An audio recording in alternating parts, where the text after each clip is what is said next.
Hello Africa, and welcome to the 10th annual Access Bank Lagos City Marathon. My goodness, this is a decade of excitement, endurance, resilience, and some good morning. My name is Tega Onojaife, and all over Africa we are coming to you on AIT, NTA, Silverbird Television, Lagos TV, Better Sports, and we are going to show you every single moment of this brilliant race. There are a lot of athletes all over the country coming into Lagos, Nigeria to compete for the grand prize. But I'm not doing this alone. As usual, I have with me two of the best analysts out of Nigeria. One of them, Azubike Onitsha, and Emmanuel Sebastian. Azubike, how are you prepared? I was prepared to run. I was prepared to run, unfortunately. Okay. I have to be here. But how have you been preparing for this Lagos Marathon? I saw your sneakers, and I know you're ready for this. Very much prepared. Seen a couple of stuff that have happened in the last 10 years, how the Kenyans have come here to dominate. And I cracked the joke yesterday. I won the 2024 race and I woke up. I think that's the Why are you looking at me like that? But it's good to be here, like I mentioned. Looking to move up to platinum from that gold label. That's my major concern. That's your major look forward to. Emmanuel, what are you looking out for in this 10th year anniversary? I mean, it promises to be special. Like the number 10, it's the most complete number because it encompasses all the single digits when put together. So, we are looking for that, that fun fair, that excitement, because it's the 10th edition.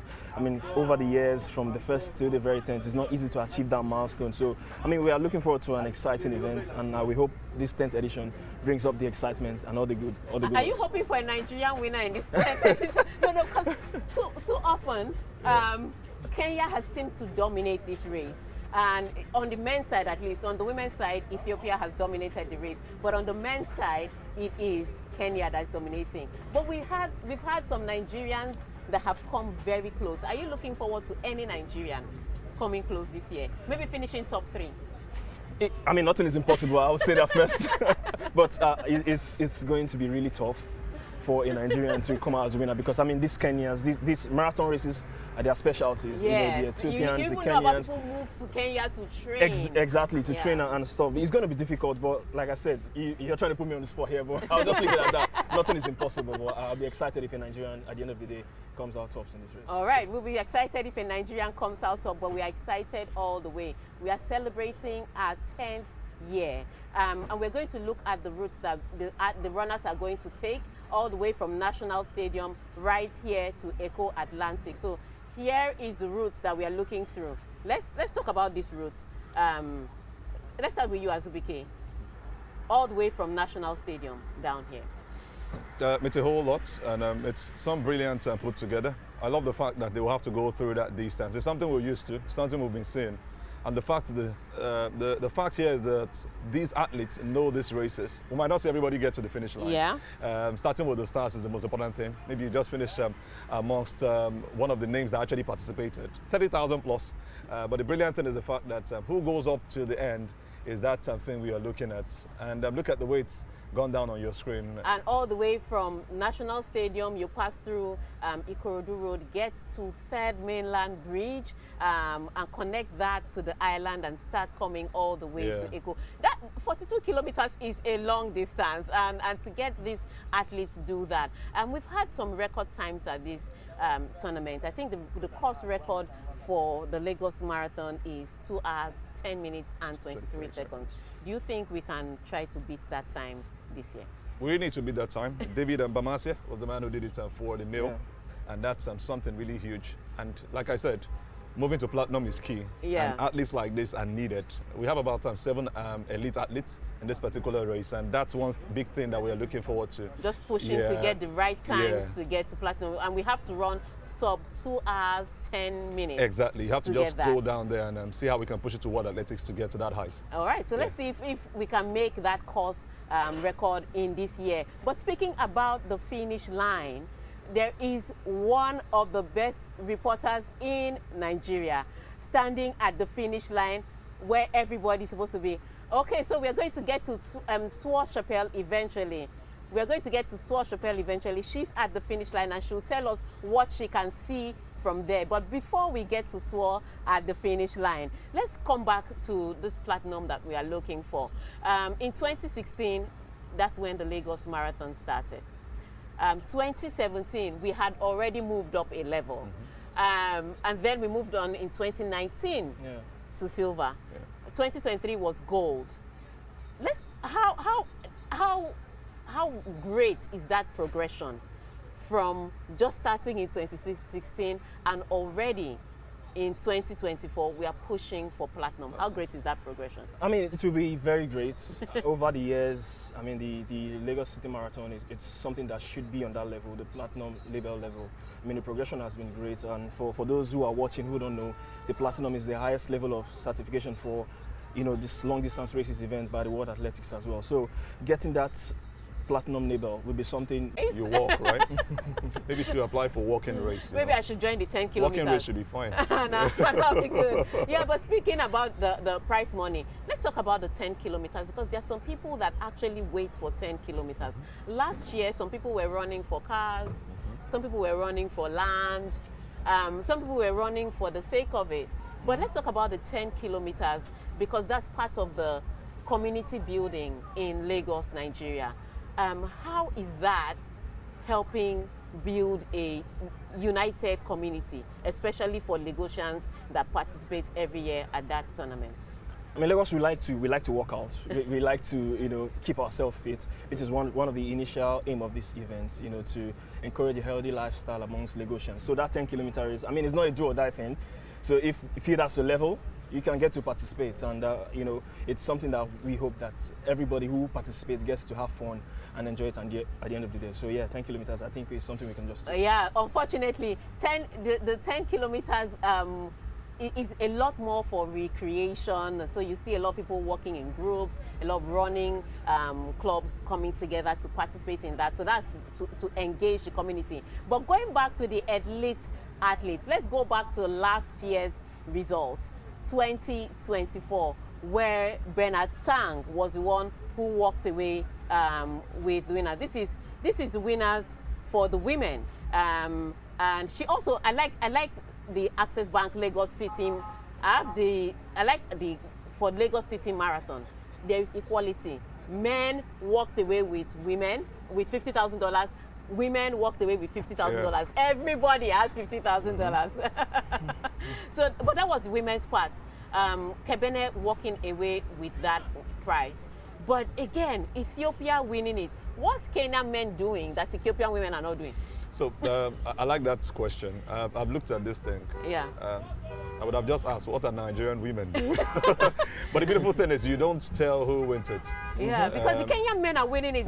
They should be running with their counterparts. They look favorite again. Yeah. So we talked about weather earlier. Yeah. We talked about training. Sometimes it works perfectly for the men. It doesn't do the same for the women. Yeah. So it looks like it's Ethiopia dominating the women, and Kenya dominating the men. But I wouldn't want to leave out the fact that Nigerians are also doing greatly well. Yeah. Participating is key.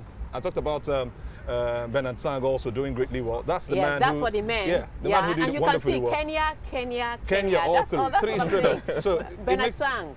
Bernard Sang also came third in 2023. So in 2023, he walked away with $30,000. And then in 2024, he walked away with $50,000. So he improved his time from the year before to this year. So maybe this year, he'll be able to help us push. But that is a repeat winner, and that's somebody that aspired. Kenya, all over again. Are those the guys that are going to push to give us the platinum time that we're looking for?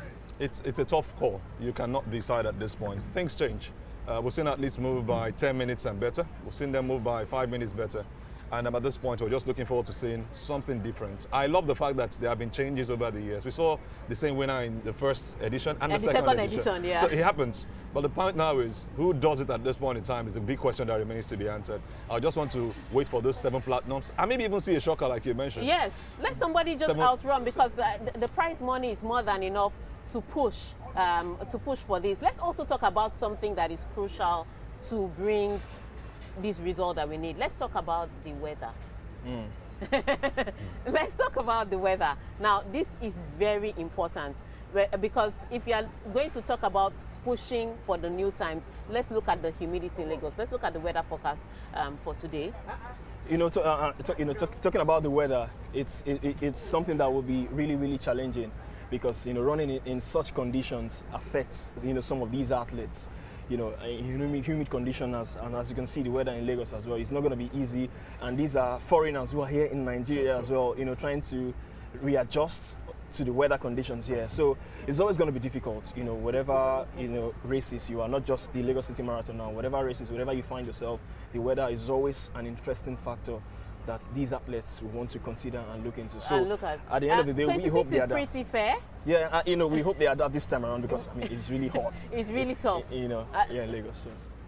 And this is pretty interesting because when we talk about the weather, we just talk about the clouds, we talk about how hot, how cold, but humidity is key. Exactly. Because I was talking to one of the technical directors of the race, and he was talking about the humidity in Lagos in particular.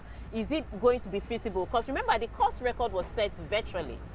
So when we talk about the course record, running sub 10, that was set virtually. That was not even set. Yeah. But now we're trying to beat the course record with the humidity in Lagos. And it's a big challenge. I like the fact that you had to stretch that part, the humidity in Lagos. I've seen athletes from Jos come here to do even better. Yeah. Because they understand how hot it can be over there and how cold. So they've been able to train with such humidity, and also the environment that they've got, the mountain. They've done a couple of mountaineering to make it even easier for them to get to that height. So when you hear athletes from Jos talking about the best of them, yes, and because the Nigerians that have set the record for the Nigerian Times are from Jos. Yeah, Ilya Palm and Deborah Palm. They started with Ibadan, doing it in 2018, came down here in 2020 and made that record for themselves. So it's all brilliant, and we know the fact that, like I said, the weather and the environment you find yourself helps you. The Ethiopians know these things. They take advantage of their environment. The Kenyans know these things. They take advantage of their environment. So the weather in Lagos looks like normal for some Kenyans. So that's why you see that they keep winning. They keep winning, and they understand these things so well that this weather sometimes or most times are even hotter than what we have right here now. Yeah, so they take advantage of that and come out here to perform. All right, exactly. So we have been talking about the 10th edition of the Lagos City Marathon, and this is also an important year because this happens to be on a sad note, an auspicious year because one of the founding corporate sponsors of the Access Bank Lagos City Marathon passed on in tragic circumstances last year.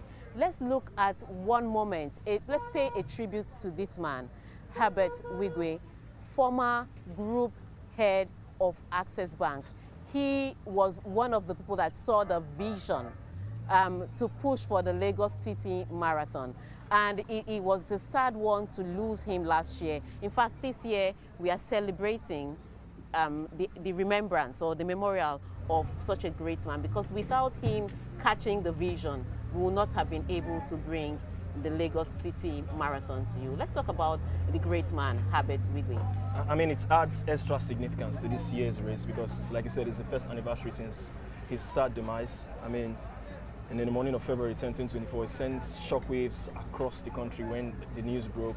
I mean, passing on in such circumstances, not just him, his wife, and one of his children as well. So it adds extra significance to this year's event. And talking about his vision, I mean, this race started with just encouraging Lagosians to have a healthy lifestyle. Yes. But over the years, through his vision, you could see that the race has become more professional. Yes. I mean, with over 14 countries participating, a lot of athletes registering to take part in this marathon. So that tells you how significant his impact has been as far as the Lagos City Marathon is concerned. So it's a sad loss, and for every race moving on, we're always going to remember Herbert Wigwe for what he's done as far as the Lagos City Marathon is concerned. So it's just a sad one. It's a sad and one. What he's done it's a so tough over one. the years. So and he's been such an amazing philanthropist. It's not just with sports, it's also with education. Education, and even with you talk about the religious lifestyle, he never jokes with it, building stores here and there. He made a huge university, and he said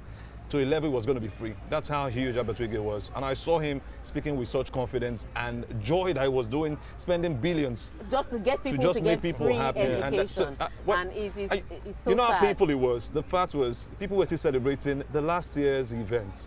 when we got that news of him losing his life. But the good thing, the lady left is still carrying the dream. Yes, and let's hope the legacy he left, and that is what this is about. It's also legacy. It's 10 years of Access Bank Lagos City Marathon, but it's also the legacy that a man saw, the vision a man saw and helped build, that we keep carrying till now. Speaking about supporting the vision, let's thank some of the sponsors that made today possible. Apart from Access Bank, we would also like to thank 7up.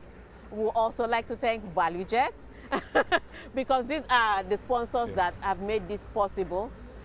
So these are some of the sponsors that made this possible, and over the program we are going to thank some of our sponsors. But right now, let's go over to the venue and let's look at these are the pictures now from National Stadium. This is just before the race is about to start. You can see everybody getting in position. The elite athletes in front, the regular athletes behind. Let's talk about the security right now. That's the security in front. Look at all the sponsors lined up. Look at Lagos Under Bridge, lit up like there's a party there. Lagos is ready. Very much ready. Beyond Dirty December. Beyond Dirty December. I like the fact. I like the view. I like the whole atmosphere. Like you said, I would have wanted to be here. Those are some of our colleagues. We can see them getting ready to cover. And that's what it's about. Because that's the media. We can see the media getting ready to cover. But we're also getting ready to see such a brilliant race. Now, we're talking about this from the start of the race. I like the fact that the security is key. Let's talk about all the officials that have come together to put such a great event. Because everybody's carrying their part. There's the vision, there's the Lagos State government who have made things available. So we want to say thank you to Lagos State government for making this possible and bringing such a success to it, lighting up the town, providing security. We want to thank all the uniformed men on ground to make sure that traffic moves smoothly, to make sure that the race is run effectively, to make sure that there's security for everybody participating at this tournament. We say thank you to all our uniformed men. But let's go back to that start. Have you that start at Lagos City Marathon? I remember, trying to tell the protocol officers, I want to be in front, and they said, "Hey guys, only elite athletes that are there." Yeah. But let's talk about that shot from Lagos, Surulere. I mean, it's beautiful to see. I mean, finally, is in football parlance we say it's squeaky bum time. It's about to begin. The race is about to start. So there's this excitement in the air when you see those athletes at the finish line, just ready to. You just wait for the sounds of the gun to just get the race rolling. So. I mean, we wish every athlete all the best. I mean, you talked about security. You could see protocol officers there on ground waiting for things to happen. I mean, we also, going to thank Lagosians as well for their cooperation as well, because, this also will affect, movements one way or the other, because diversions have been made, alternative routes has also been made. So it's a whole thing, not just the athlete now, Lagosians and everyone involved as well, who are hoping that this race becomes successful. But looking at that start point, we can't wait for the race to get started. The athletes are ready. Wish everyone all the best. And I hope and pray everyone gets to the finish line. Because it's not just to start, but to finish. Now, speaking about the start, because we have seen the athletes lined up, let's look at the starting list for the elite athletes that are present. So let's talk about the starting list for the elite athletes that are present. Let's start with a lot of the Kenyans. How many Kenyans are here? Because they are the ones dominating, so let's see. For the men. For the men. So now we look at the starting list for the men. A lot of Kenyans I can see, about 20-something on the men's side. Yeah. With the women, it's a bit of a mix, and hopefully the women this year they will try to get in there, usurp the Ugandans and the Ethiopians that we can see on the list, and then try to win this race. But this is, like you said, squeaky bum time. I would love to see more countries, participate in this year's edition. But I mean, the favorites are dominating. I mean, a lot of Ethiopians, a lot of Kenyans, a handful of Nigerians as well, a couple of Ugandans, and participating in the race as well. As you can see on your screens, just waiting for the sound of the gun to get the race going. You can see the smiles from their faces. They want to get going. They want to get this race started. And like I said, and that's the DG Sports. He's already greeting them. That's the director of National Sports Commission. Yeah. He's at the start line waiting to see them go off. He just can't wait. He's even saying that they should watch the time. So we are good to go. This is an interesting one already. So we can't wait for the gun to go off. That's Yusuf Ali. He's a former Olympian for Nigeria. A former athlete for Nigeria, and he's come back home to bring his expertise to this marathon. And they have kicked off. They have left off. They have kicked off. They have left off. And so the race has started. This is the 10th edition of the Access Bank Lagos City Marathon. I'm going to leave the studio commentary now, and we're going to hand over to Azubike Onitsha and Emmanuel Sebastian on commentary to take the race from there. You can see the elite runners have already gone. That was them shooting the gun, and then the race started. So the commentators are going to take it on for here. I will see you back in 10 minutes.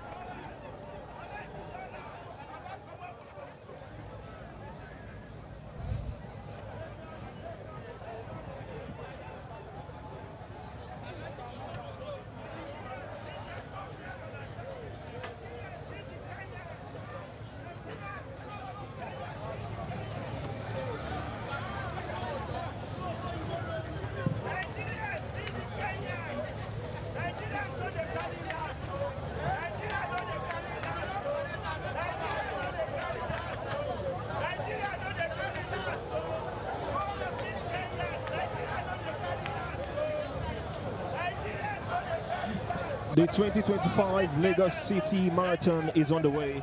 As you can see, the athletes from the start points from the National Stadium in Lagos, and the athletes are on the way for the 2025 Access Bank Lagos City Marathon. My name is Emmanuel Sebastian. I'm here alongside Azubike Onitsha.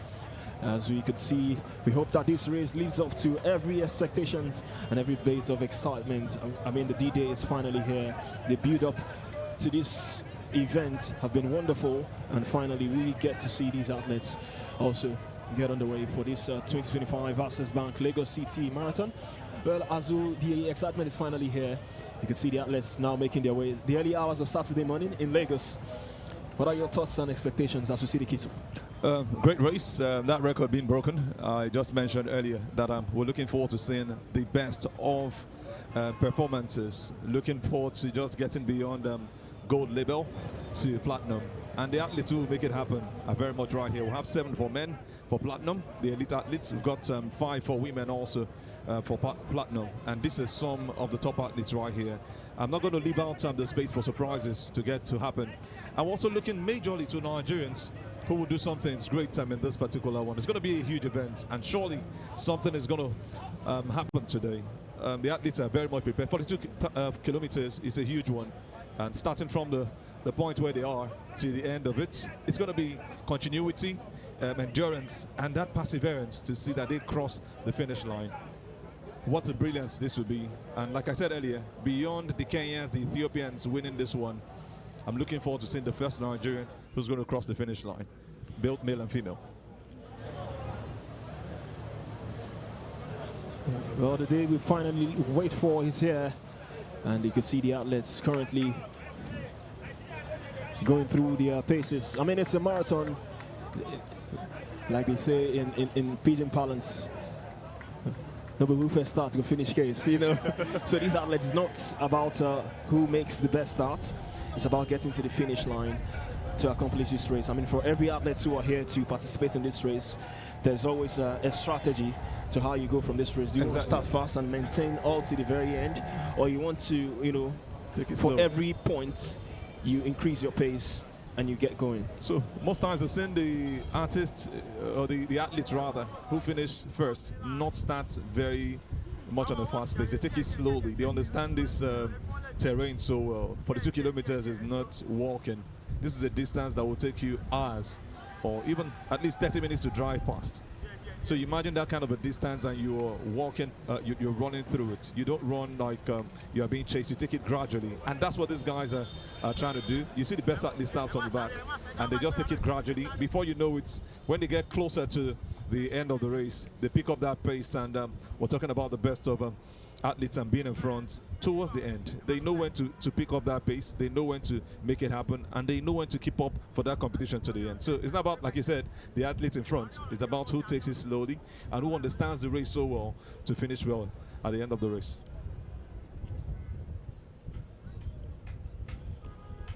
We've got exciting names competing in this year's marathon.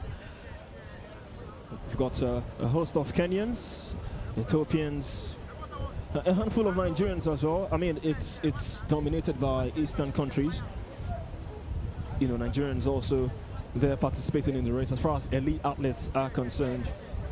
And I mean, there are so many key names to look forward to. We've got the winner from the last edition who's also here participating in this year's event. I mean, we talked about that in the build-up to this year's event, and definitely one of the names to watch out for and one of the names to keep an eye on as this race goes on. That's a beautiful thing, coming back again. We saw this start off in the first year, where we had a repetition of the same athlete winning the first and the second year, right here in Nigeria. And you make it look so beautiful when you open the door. Ibrahim Kiptum, that was the man who started this whole thing. He ran 2 hours, 16 minutes and 19 seconds in 2016. And in 2017 came again and did 1 minute better, or less than 1 minute better, running 2 hours, 15 minutes and 23 seconds. That's a man from Kenya, doing it back to back. Then we moved on to Ibrahim Kiptrovic, who did it from France. That's the first foreign athlete to get it out. The first European athlete actually to win the marathon. He did it in 2 hours, 15 minutes and 4 seconds. One of the best times also to have been run. Just run you through to 2020. We had David Bamasai, who set the record in 2 hours, 10 minutes and 23 seconds. That's a course record, and that's what the athletes have put their minds to. They would have done this a couple of times over there in their country. Unfortunately, we didn't see them do too much right here in Nigeria. You know, when they get used to the terrain, it's easier for you to break such a record, and that's what this man has been able to set, David Bamasai, for his team, for his country, and also for himself. It's a great race that we're looking forward to, and it's just a gradual process, and we just hope that the best comes out of this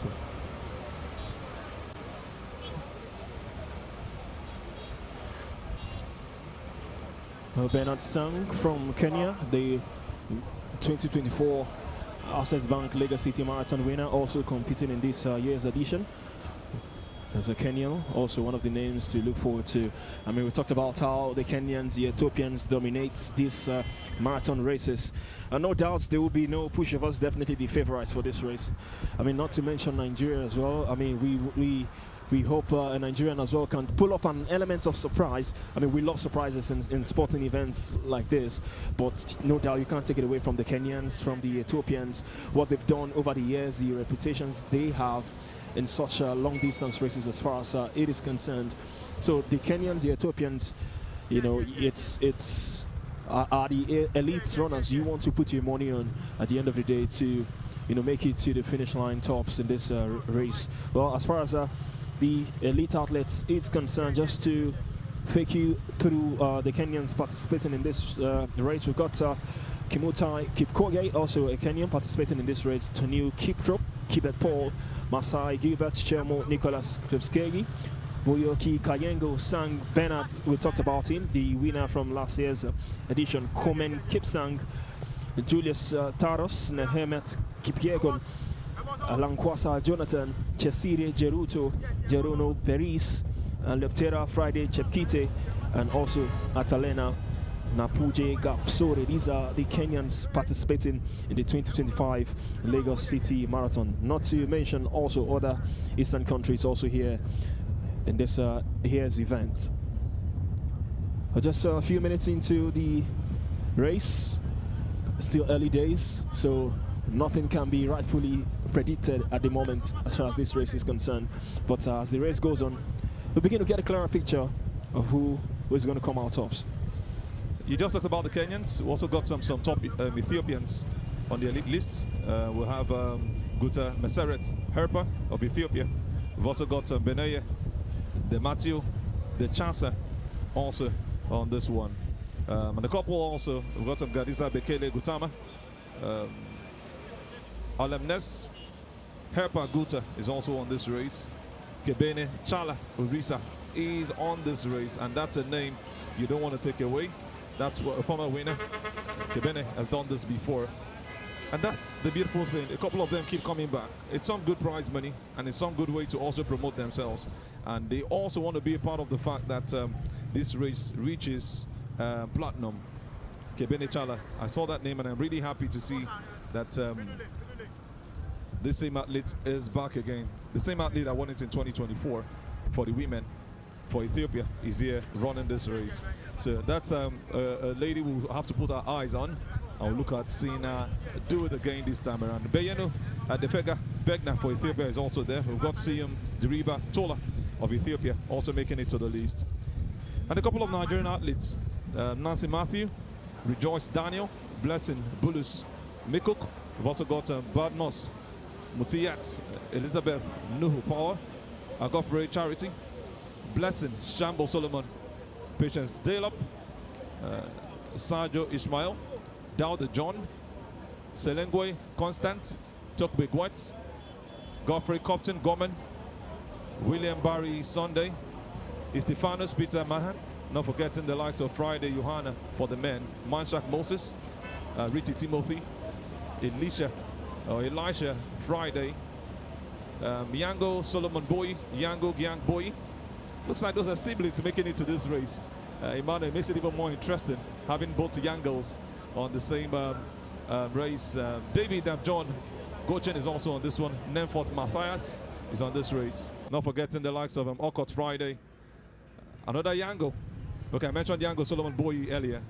Elia Palm is on this race, the man who set the record. I was about to ask you, one mentioning those Nigerians, that who are the names to look out for, who are the names to watch out for? It has to be Elia Palm. That's the same man who did it in Ibadan in 2018, the Ibadan Marathon, and came down to break the record. That's the best record Nigeria's ever made right here at the Lagos City Marathon, the Access Bank Lagos City Marathon race. That was in 2020, a beautiful one. He did it with his wife, and to see him come back is really, really huge.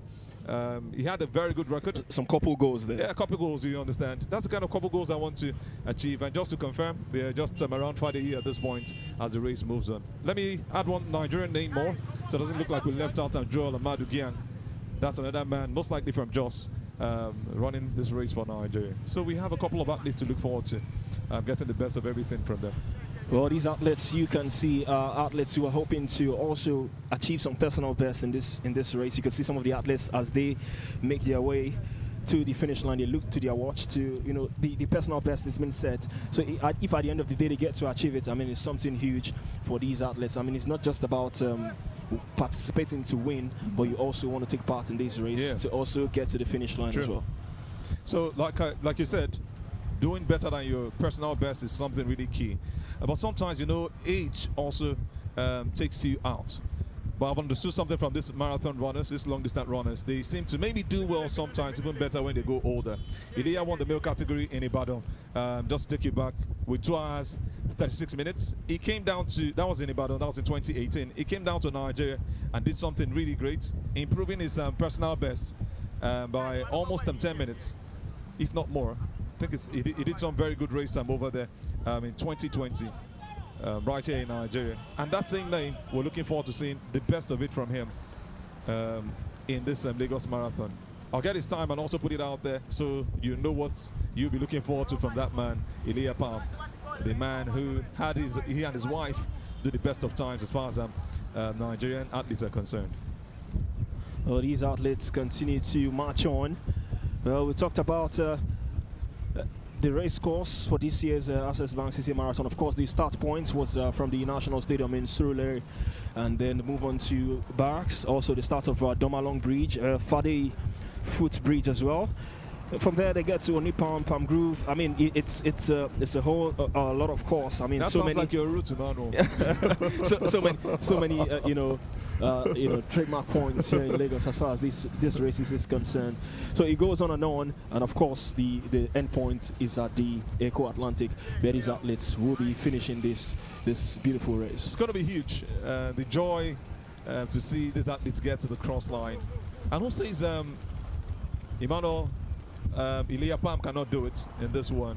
He did something great the last time. Like I said, in 2020, he got 2 hours, 25 minutes, and 30 seconds. And for the wife, that's Elia Palm. or rather Deborah Palm, she had 2 hours, 45 minutes, 17 seconds in 2020, 4 years ago. So it's some brilliant stuff. And I tell you, the best of everything is what we wait for from these athletes. Well, we hope that his race lives up to the very best of expectations right here for the Access Bank Lagos City Marathon for the 2025 edition. The athletes continue to power on, they continue to charge on, but just to remember, we've still got some of the beautiful analysis from the studio right here for this race. So we go over to Tega in the studio to continue giving us the best of analysis and talking points from this race. Tega, over to you. Welcome to the Access Bank Lagos City Marathon. These are the live studios brought to you by the official. Welcome to the Access Bank Lagos City Marathon.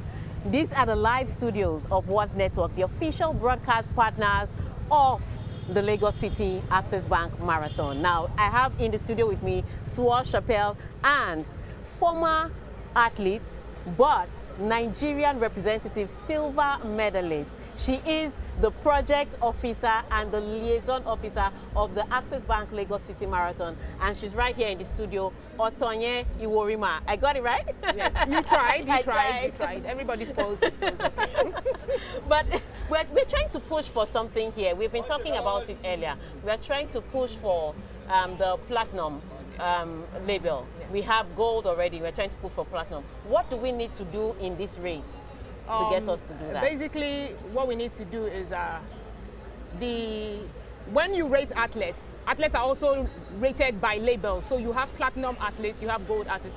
So you have to have at least 3 platinum male and female, and at least 4 gold male and female, because you need to reach a high mark. Their total overall score needs to be high for platinum. Also, the dope testing, you do more. You don't just do things like the urine, you do the blood test. And there are some rules and regulations required for like the medical areas and the finish line that you have to do. And then the prize money, yeah. We are one of the 50,000 is the first prize money. Yeah. You cannot go anything less than 50,000. You can go 75. You start from 75 for platinum for the prize money. So all those things put together will make us get to platinum at this point in time. But let's look at the pace of the guys. They have already started the race. Is there any possibility of setting a course record this year? Let's be realistic in the terms that we have a certain climate here. Yeah. And the last time we set the record, Harmattan had set in, so it was very cool. 2020, yeah. It was good Harmattan, and it was really cool. And I remember waking up that day and saying, oh, we're going to break this record. But today, it's not so hot, but it's a bit breezy. So, but the thing is that anything can happen, depending on how, 50,000 is good motive. Yeah, it's a good motivation. Yeah. And we have top tier athletes. We have gold label athletes running here. So anything can happen. The Summer Olympics is in summer, so it's hot. I remember Tokyo was as hot as it is here. So exactly. So it's not like this is the hottest place on the planet. Yes. So anything can happen. I'm very optimistic when it comes to Nigerian sports. Very. I know, as a former athlete and as a medalist, of course, these are one of the things you need to talk about. Let's also talk about the lifestyle of Lagosians have now picked up. Oh, you picked my topic. The fitness lifestyle yes. that Lagosians have picked up.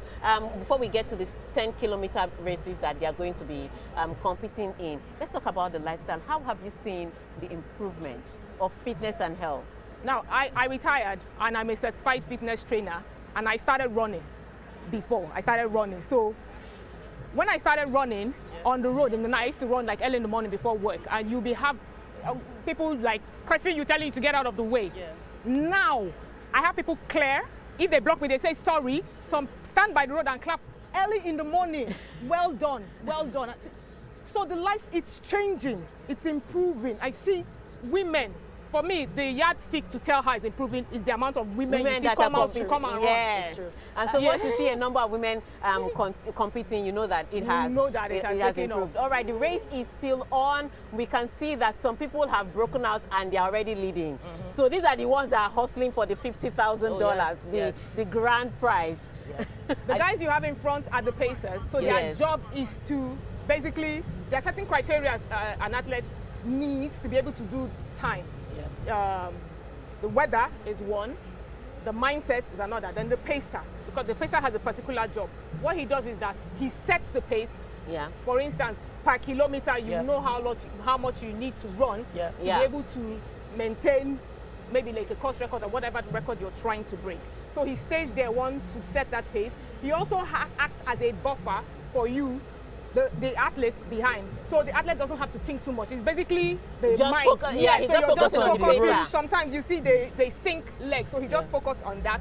He blocks him from, if there's any headwind, he also blocks him from the headwind so that he can. So the pacer has a very critical job to do, and they're the ones in front right now. All right, so what we see ladies running? Last year we had people that survived cancer, for instance, a family of sisters that survived cancer. I had conversation with them the other time, so I'm really hoping that they get to come back again and do their thing. A lot of people are running for different courses, and they are going at their pace. That's the milestone memory. That's the most important thing. At their pace.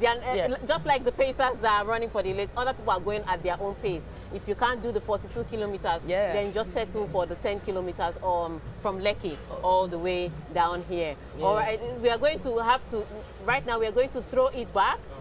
We are going to throw it back to the commentators, Emmanuel and Azubike Onitsha, to take over the commentary team as the athletes start coming down the stretch.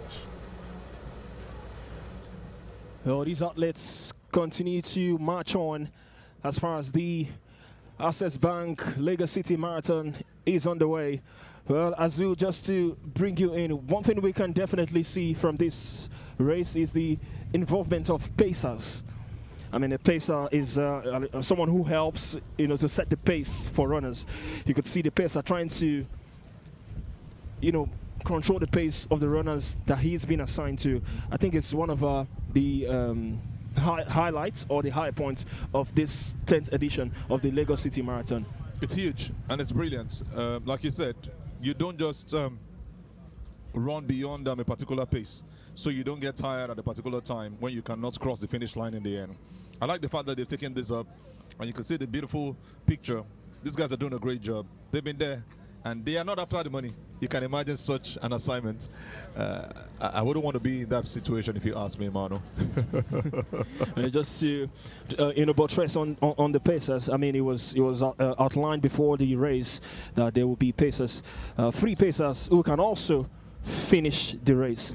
I mean, so in as much as they are pacers, they can also go on to compete for the money and finish the race. I don't know if that's fair enough for the athletes, because as a pacer, running this race, getting the chance to also go to the finish line and probably become a winner, it's also something advantageous for just these pacers, not just for the pacers, also for running as far as this athletics race is concerned for the marathon. Makes it all lovely. The fact that they can finish is also good. Who says they wouldn't want to go all the way? But the challenge now is, can they beat the pace of some of the top athletes we mentioned earlier? That's the big question that remains to be answered. But it's all fun, it's all beautiful, and it makes it really, really elite. Like we said, we're looking to hit that platinum level.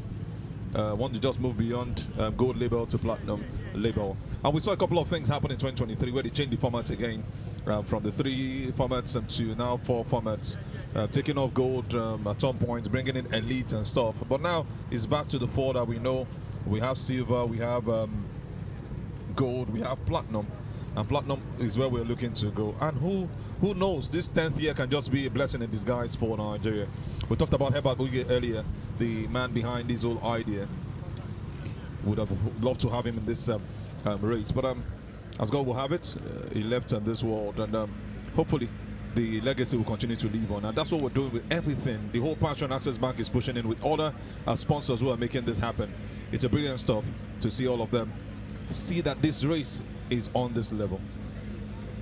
Well, it was stated that one pacer will drop at 30 kilometers, the second pacer will drop at 35 kilometers, and the third will drop at 40 kilometers. Again, just to buttress, they can also finish the race if they have the strength, which also means that a pacer can also win the race for the elite categories as well. So it makes it an interesting, marathon race as far as this event is concerned for the 2025 Lagos City Marathon. Well, you talked about the platinum label.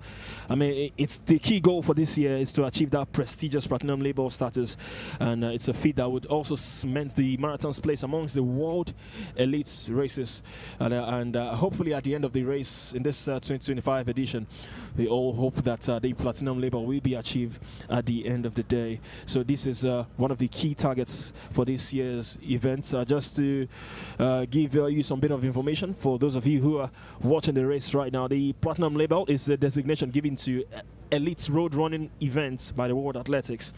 So it's the highest level of certification for road races, and it's awarded to events that meet stringent criteria. So I mean, for the Lagos City Marathon, over the years, what these events have done for the past 10 years, I think the event stands a good chance of attaining that platinum label status. But one key criteria that might be looked at is just hoping that one of the elite athletes will finish in the time of 2 hours and 10 minutes. Is that possible? Below, because we've seen very close to that. We saw what happened in 2016. And like you said, it's a big deal.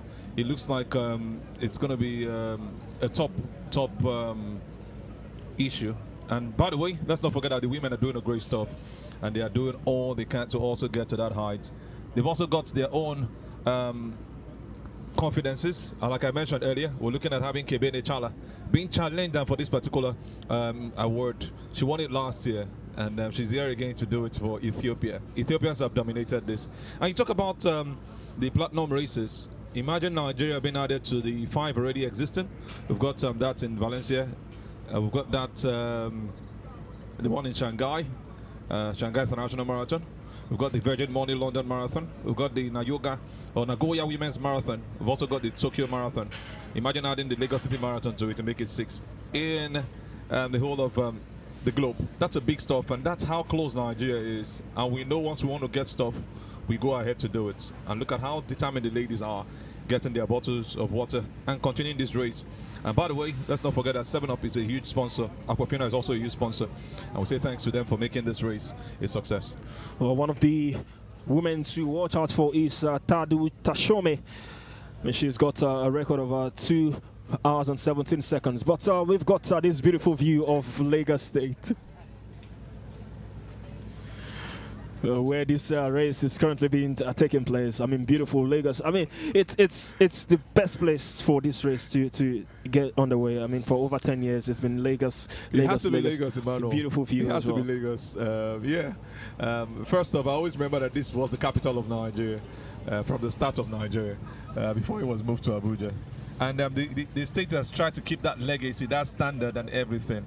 You talk about the beauty. Talk about the serene. Look at the aerial view we saw just recently. You almost forget that this is Nigeria, but the fact is this is Nigeria. So we never want to look down on our states, on our country.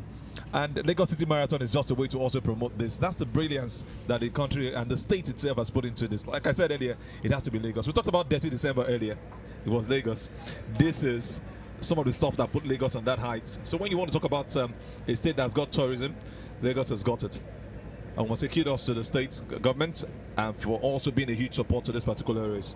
From the state governor to the Lagos State Sports Association, all they've been able to do to make sure that this happened. We saw a couple of them at the presser yesterday, and that's how supportive they are. They don't have to send representatives; they want to be here, and we're hoping to see the governor also be a part of this one. So Lagos has really been the standard and the pace setter in this country, and I'm not thinking it's going to stop change anytime soon. Or maybe Emmanuel wants to take it back to his own place. Well, we've got some of the athletes to look out for as far as the men is concerned for this race. We've got Edwin Kibet-Kwech, the Kenyan. He won the 2023 edition of the Access Bank Lagos City Marathon. We've also got Bernard Sang from Kenya, also the winner from the last edition in 2024. Kwech, the Kenyan, Edwin Kibet-Kwech, is bib number 1850. And Sang, winner of the last edition of Bernard Sang, is on bib number 1849. Kibet Paul is the biggest male athlete as far as this year's edition is concerned. We've also got a couple of Nigerian men to watch out for. Elia Pam Adamu Mwazu and Iango Solomon Boy. These are some of the names you want to keep an eye on as far as Nigerians participating in this Access Bank Lagos City Marathon is concerned. And also we've got women to watch out for as well. Elizabeth Nuhu and Charity Gofure. These are also the women to watch out for. Tadu Teshome also amongst the exciting names you can look forward to. Once again, that beautiful aerial view of Lagos State as they approach some of the key points as far as the race course is concerned. I mean, it's always gets exciting as the race continues to carry on. The 2025 Access Bank Lagos City Marathon. What a view, Emmanuel. What a view. I'm hoping to see my apartment just to the lights of it. And they're approaching 3rd Mainland Bridge for the guys. They're getting really closer. They're getting on that bridge as soon as possible, getting very close to Yanoworo. And that's the beauty that we're looking forward to. That's the strength we're talking about. And these are guys who have been doing this for a couple of minutes now.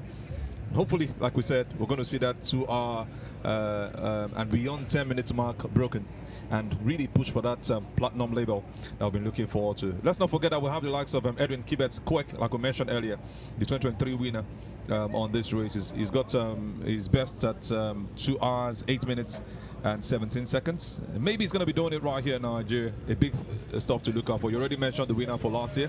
Bernard Sang is also on the list. And we've got Kimotai, Joe Kipkose, who also is looking to do a great stuff in this one. He's got his personal best at 2 hours, 11 minutes and 51 seconds. He did that in April 2016. So a couple of them top names also right on this list. We're looking forward to just seeing who's going to win this one and who understands this weather and this terrain better would actually pay off in the end. Because I've checked these races, Emmanuel. Some of them do better in some other countries, while some do better in some other countries. So it's about the terrain and how you can cope with the weather.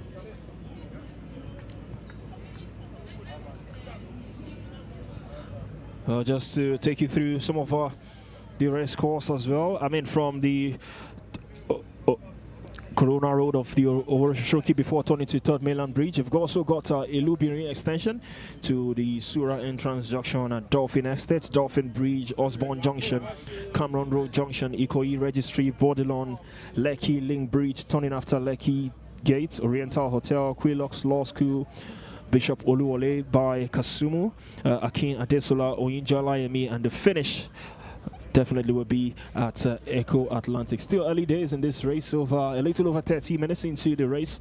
These athletes continue to fire on. Like I said earlier, and like I've always said, I definitely will want to see all athletes participating makes it to the finish line. So it's not going to be easy, but we hope that at the end of the day, they will be proud of what they dished out so far as far as the Lagos City Marathon is concerned. I've loved every bit of what the Pacers have done so far in this race. I mean, just controlling the tempo from every athlete that they've been assigned to, and also for the ladies as well who are also participating in the race. Ladies always also want to get in the picture as well, and these ladies will be hoping to achieve their personal best and their personal record as far as the Access Bank Lagos City Marathon for this year's edition is concerned. Some names, like we mentioned earlier, to look forward to. Just to give you some bit of specifics, the athletes almost at 3rd Mainland Bridge. They were approaching a couple of moments ago, and they are now at the 3rd Mainland Bridge. These athletes continues to carry on, showing no signs of slowing down. They even get faster when they get closer. They're saving the energy for the best, for the last rather. And you can see the men who have taken over, getting on 3rd Mainland Bridge. The elite athletes, as usual, expected to be leading this. And this is beautiful. See them get off to 3rd Mainland Bridge. That's where they are at this point in time. And we love the fact that they are going up gradually. It's a brilliant race. It's something that's got to do with consistency. 34 minutes gone already. And these guys are just looking to have something great. Emmanuel, I'm looking forward to a photo finish in this one. It's always very tough. But I won't be surprised if it happens in this race. It's the 10th edition, and you know, like you mentioned earlier on the screen, it's got every of the numbers, every of the digits that you mentioned, and one athlete would not just want to go all the way down. there will be competitions at the end of that race. It's most likely going to be that man that did it last year looking to do it again, Bernard Sang. But lots of competition waiting for him at the end. And for the ladies too, we're not going to forget the fact that they are looking forward to getting something great in this one. We've got 5 elite athletes, 7 for the men, 5 for the women. That's 12 altogether. And these are the athletes who most likely will looking to break this record that will push Nigeria to that platinum label. Well, not to forget the team of the 2025 Access Bank Lagos City Marathon, Miles to Memories. I mean, it perfectly encapsulates the spirit of this year's marathon. I mean, each runner's journey on the race today will act as a bridge between the past and the future. I mean, earlier on we were talking about the legacy of the now late Herbert Wigwe, whose vision has been really, really helpful and handful as far as the Access Bank Lagos City Marathon is concerned. So when Access Bank and this marathon race started in 2016 or thereabouts, I mean, it was just to encourage a healthy lifestyle amongst Lagosians, but under his vision, the race continues to grow, the vision continues to, be built on and built upon, and he quickly grew into a stature today. And I mean, over 600,000 registered athletes and 14 countries having participated across the 10-year span of the Access Bank Lagos City Marathon. So Miles to Memories is the team of the 2025 edition, and these athletes today will be hoping to create memories and legacies, not just personal memories and legacies, but also legacies pertaining to the Access Bank Lagos City Marathon in general. A great one, I tell you. And this joy that we have this race continue and doesn't die with the man who actually started it is a big show of consistency, and the thing that has got to do with Access Bank and the co-sponsors. Beyond them, they just know that this race cannot die with the man Herbert Wigwe. What a joy. That's one thing that I have understood. You don't start something and let it end with you. It should outlive you. And that's what we are still enjoying today. Imagine that it was the 10th year and we cannot do anything because of challenges that happened behind the scenes. We want to say kudos to that man, and we'll continue to pray and hope that, that God gives them the family to continually bear that loss. Like you mentioned earlier, just to reconfirm, the men just got fully into the 3rd Million Bridge. They're just in the beginning, and they'll be connecting to other points as they've been directed. And so surely going to be picking one winner from that race. A brilliant view as the ladies are also doing their stuff, getting really, really closer to the points. It's still a long distance for them, but 37 minutes is a great time already, Manu. Indeed, a great time. You could see these athletes with their respective techniques. The pacers also leading the charge as far as these athletes are concerned. Approaching the 40-minute mark into the race, we hope that record time will be achieved to attain the platinum level status as far as the Lagos City Marathon is concerned. I mean, it's something we really want to see. It is something that we hope is achievable at the end of the day, because I mean, across 10 years, I mean, whatever angle we want to look at it, the criteria, the organization of the Access Bank Lagos City Marathon over the years, how big it is, the amount of countries who come into Nigeria, Lagos State to be precise, to take part in this race. I mean, you have a feeling that, it should attain that platinum label status.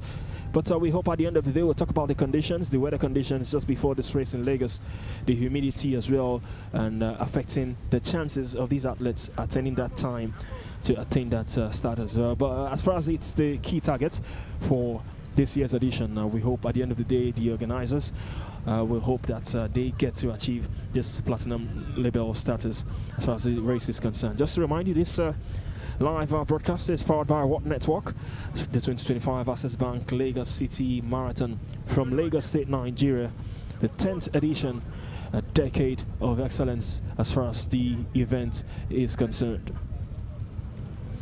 And just to remind you, we'll have a lot of sponsors that also made this happen, that's bringing this to life, and we want to say thanks to all of them by just calling out their names as quickly as possible. Thank you to Access Bank, the lead sponsor. They've been doing this for the 10 years. We've got 7 Up, we've got Kia Motors. They are behind everything mobile, automobiles as far as this race is concerned. We've also got Airtel, we've got Casio. When you talk about Casio, you talk about everything that's got to do with the timing and all those stuff and behind. Rexona is also here. Compass, one of our top sponsors. PZ, ValueJet, one of the top aviation companies in Nigeria. So thanks to you. Also, we've got Brila FM, we've got Eco Atlantic, and like you mentioned earlier, kudos to What Network for putting this on your screen. And I tell you, it just makes it all brilliant when sponsors keep coming, seeing this dream and tapping into it and keeping that space. Some starting for the first year, some in their second year, some have been there from day one. I would say kudos to all of them, and thanks for making the Lagos City Marathon a race that has not died and continues growing. When you talk about prize money and even on the labels for marathon races, who says we cannot reach platinum label on the 10th anniversary? It will be a special grand occasion if he attains that status as far as the platinum label is concerned. I mean, and for every achievement of these labels, I mean, the event is currently on the gold label at the moment, and the prize money increased to 50,000 with attain the gold label status. And if it gets to platinum, no doubt the prize money will increase. But talking about prize money for this year's edition, we've got $50,000 for the first position for the men and for the women. Second position goes on with $20,000. Third position, $15,000. Fourth position, $12,000. So it goes on and on. And this prize money will definitely increase if it gets to the platinum label status. That's for the 42-kilometer race for the men and for the women. And we've also got the Nigerian prize money for men and women. The first position for the 42-kilometer Access Bank Lagos City Marathon 2025 for the Nigerian prize money for the men and for the women. First position will be going on with a sum of 2 million naira. Second position, 1.5 million naira. Third position, 1 million naira. Fourth position, 500,000 naira. That's for the Nigerian prize money for the men and for the women. Just to remind you as well, we've also got the 10-kilometer race for the male and for the female, which also comes with his own prize money. I mean, in as much as these athletes will want to, participate and, get a healthy lifestyle, show their fitness levels for this race, no doubt you can't take away that the prize money is also something eye-catching that aids the participation of these athletes. I tell you, the prize money is really key. You don't want to go through all of this. That's the difference. A lot of us see those who do those road walks and wake up very early in the morning. I see a couple of them do a couple of stuff on Third Mainland Bridge over the weekend, and they are there. Some of them every Saturday they come all out. This is the result of some of the things that we see, and that's why you cannot take it away from the Kenyans. Go all the way, do some mountaineering. Go all the way, the Ethiopians do some mountaineering for the women also. You talk about the Ugandans. These are the things that keep them going, and when they end that prize money, $50,000 is no joke. $30,000 is no joke. They have paid their dues, and you don't have any reason to look down on them. You might not like their looks or their physiques, but the most important thing is the fact that they have been consistent. And that's why we are looking at them on the screens at this point in time and celebrating them and looking at the records they have broken.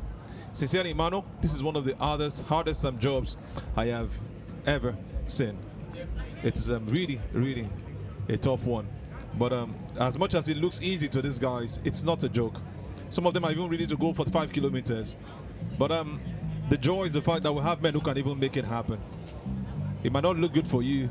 You might be some very good footballer. But I always say, don't look down on athletes who come on the roads to make these races count over the years.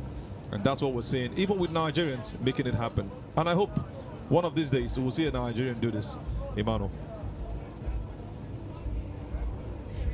Hopefully one of these years, a Nigerian will get to attain that winning status as far as the Access Bank Lagos City Marathon is concerned. Well, he talked about the Ugandan earlier on. We've also got just one Ugandan as far as the elite athletes are concerned for this race. Wamawa Lydia Naliaka, the only elite Ugandan athletes running for the 2025 Access Bank Lagos City Marathon.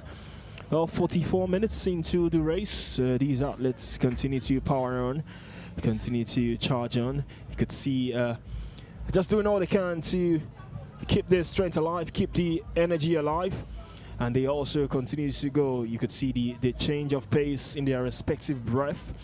I mean, it's not easy marathon.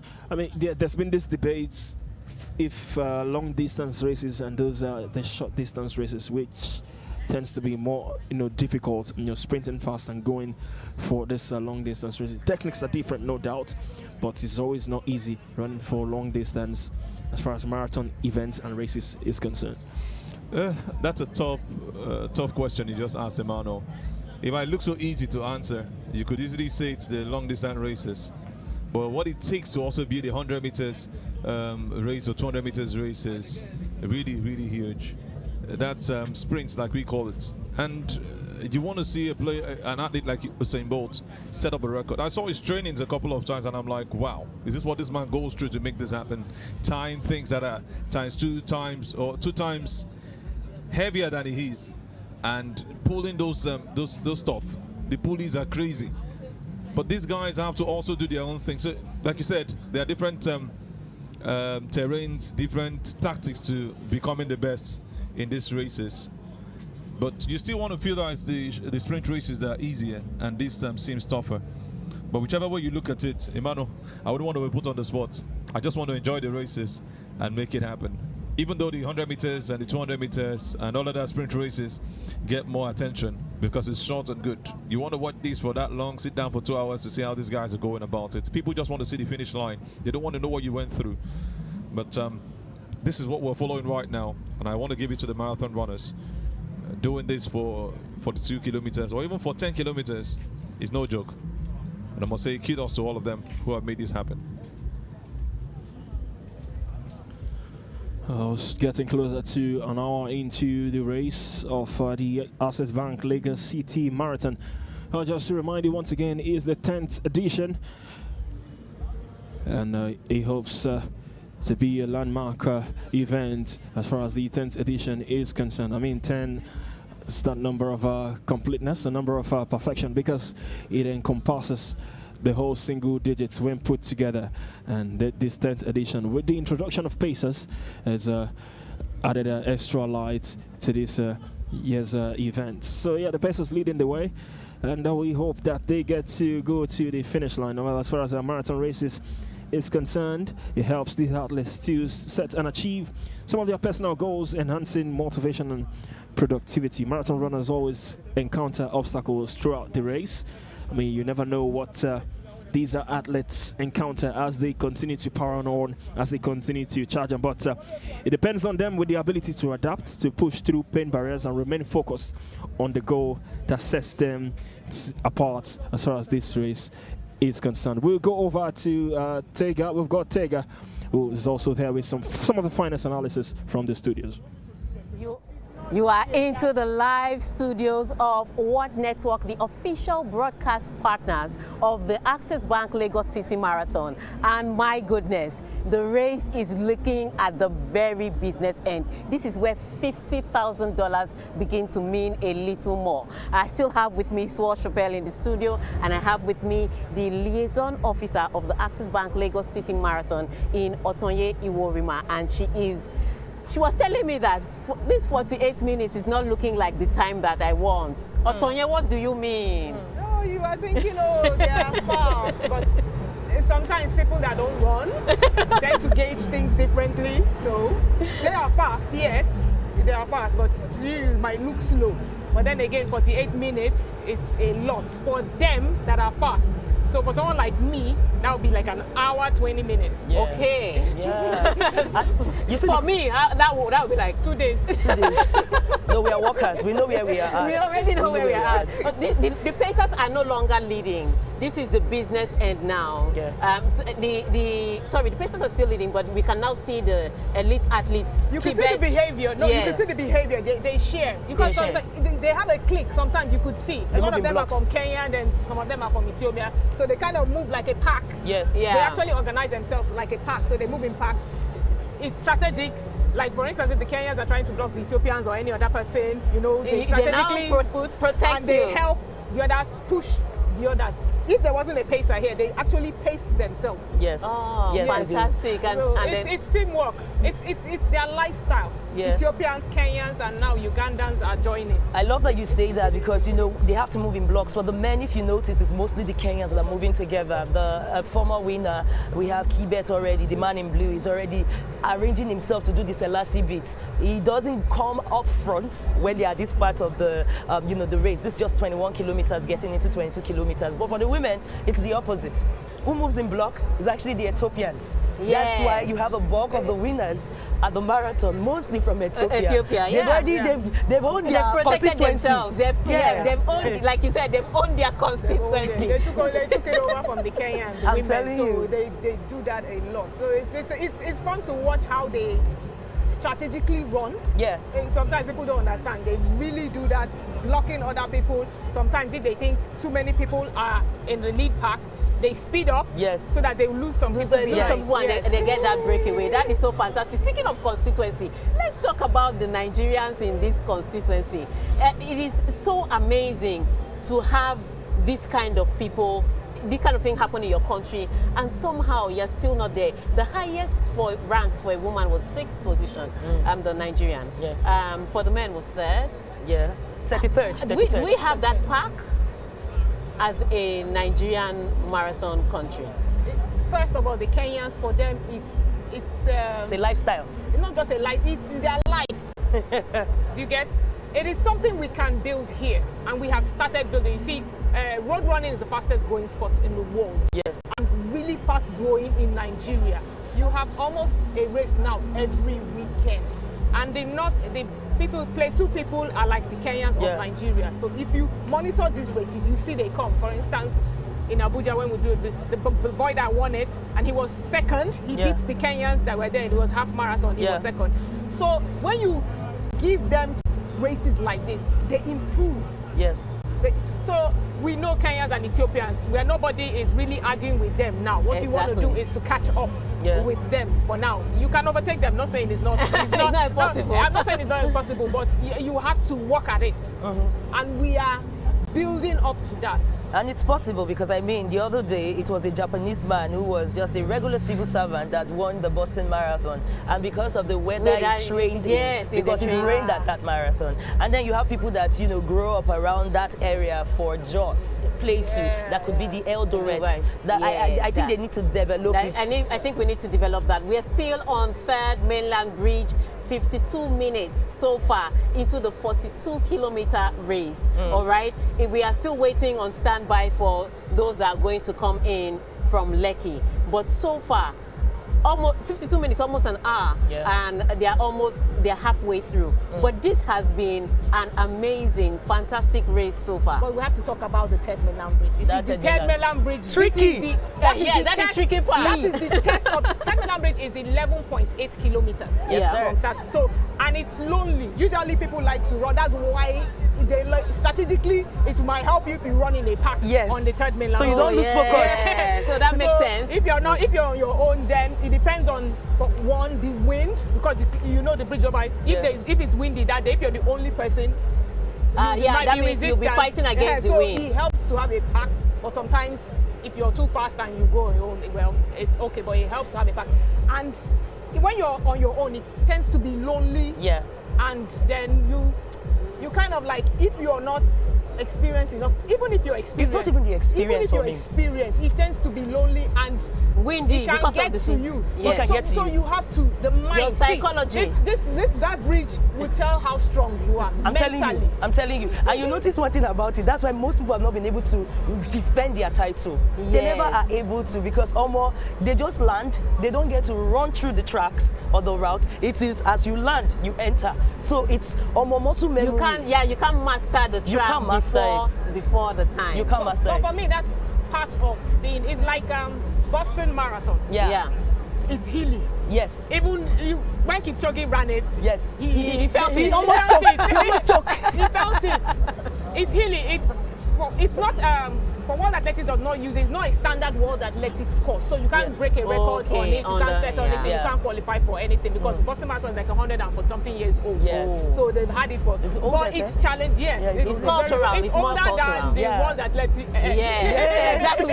It's culture. It's more cultural than anything because the winners here qualified for the Paris Marathon last year. So you can qualify for this one, and that's what that's one of the beauties of the Access Bank Lagos City Marathon. And so we are going to, whilst we're on Third Mainland Bridge, I remember this spot on Third Mainland Bridge. I had a flat tire here. Oh no! But I can see that if I even had the strength of any of the pacers, I could have helped my situation that day. Really? All right, so we are going to hand you over back to the commentators, the commentary team. Emmanuel is licking his lips to take this from me. So take it over, Azubike and Emmanuel. Well, beautiful analysis there from Tega and her team, live from the studios for the Access Bank Lagos City Marathon. Well, the race is getting interesting. Well, these pacers, I cannot too much emphasize what they've done so far, how they've handled this race, leading the runners they've been assigned to. I mean, for you to be a pacer in this kind of race, you need to have the strength. You need to have, the tenacity to carry on and to be able to know what each athlete will be able to entail as far as this long distance races is concerned. Not just the pacer for the males, we've also got for the women as well, who are also participating in this race. Not an easy job, definitely, and we don't know what the mindset of these pacers are, if they are going to win or they are just there to lead the team of athletes that they've been assigned to. We never can tell. Man, $50,000 is no joke. There is no way they are going to pay a pacer up to $50,000. You cannot get as much as the prize money. You're going to get something. So why not just go on for the race? If I was a pacer, I'll get greedy at this point, and this is the first time being greedy will never be an offense or never be a sin in that sense. But I tell you, they've been doing a great job leading the guys, and just staying in front is no joke. And the idea is just to, like I said earlier, keep them on their paces, keep them on their track, so they don't run unnecessarily fast and get tired towards the end of the race. We said something earlier before we saw the fullness of the day.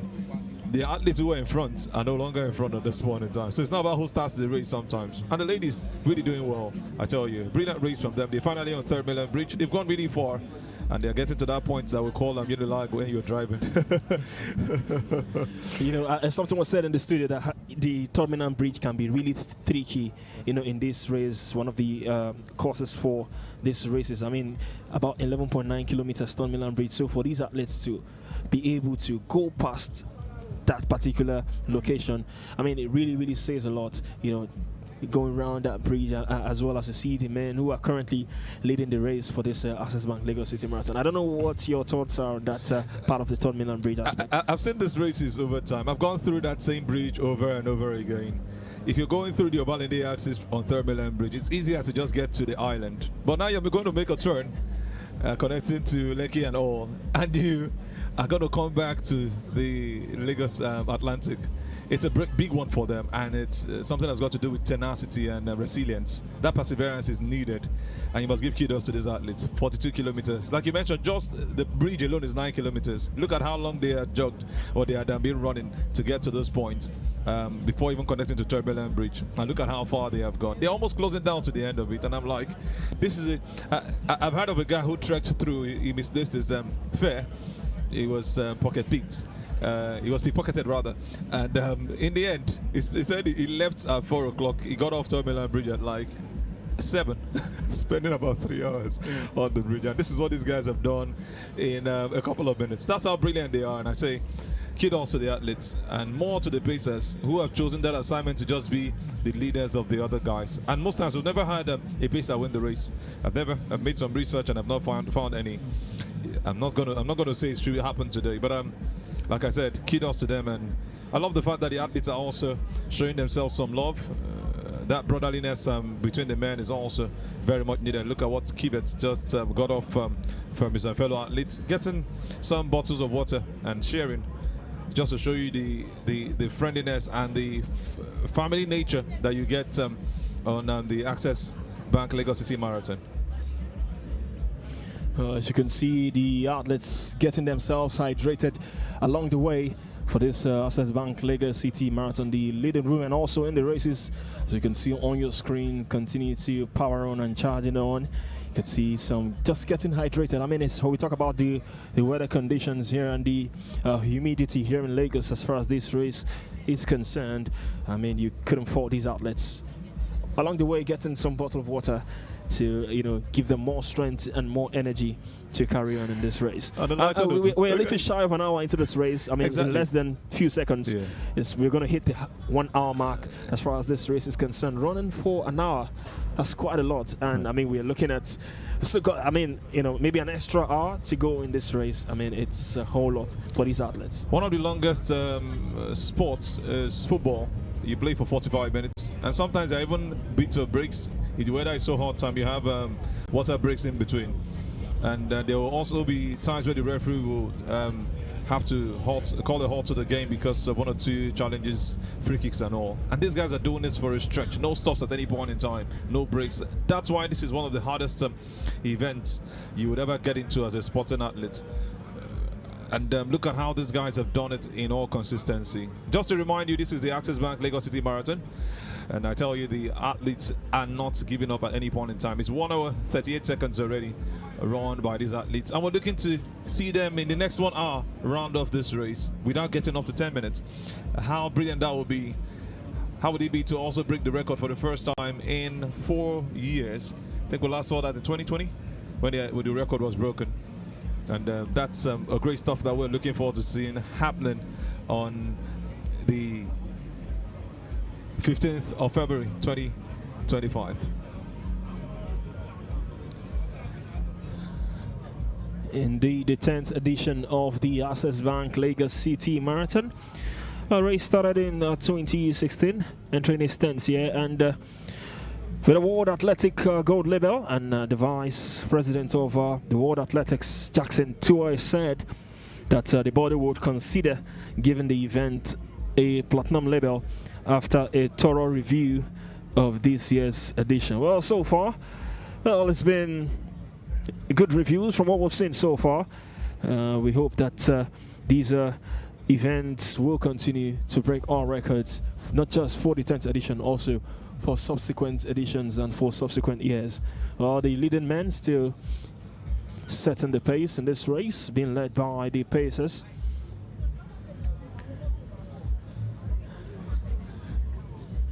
And just to remind you, we've got 7 gold label runners in the male category, 2 platinum label runners also in the male category. For the women's category, we've got 5 gold label runners and just 1 platinum label runner. And we'll keep that name till the end of the race, so you don't start looking in one direction. And we'll let you know if that's the woman who will go on to win this particular one. And just to tell you about the past winners for the men, 2016 we saw Abraham Kiptum winning for Kenya. 2017 was Abraham Kiptum again, doing it by almost a minute difference, better than what he did in the first year. In 2018, it was Abraham Kiptrotich for France. He did it in 2 hours, 15 seconds. And just run down to 2023, Edwin Kibet did it, and also 2024 was Bernard Sang. And the best time came just in one of those years, I tell you, 2 hours, 15 minutes. And that's just how good these athletes have been able to do their stuff, and we're looking forward to seeing something different this year, Emmanuel. Abraham Kiptrotich from France, the winner of the 2018 edition, or the 3rd edition of the Access Bank Lagos City Marathon. You have something to say about that winner?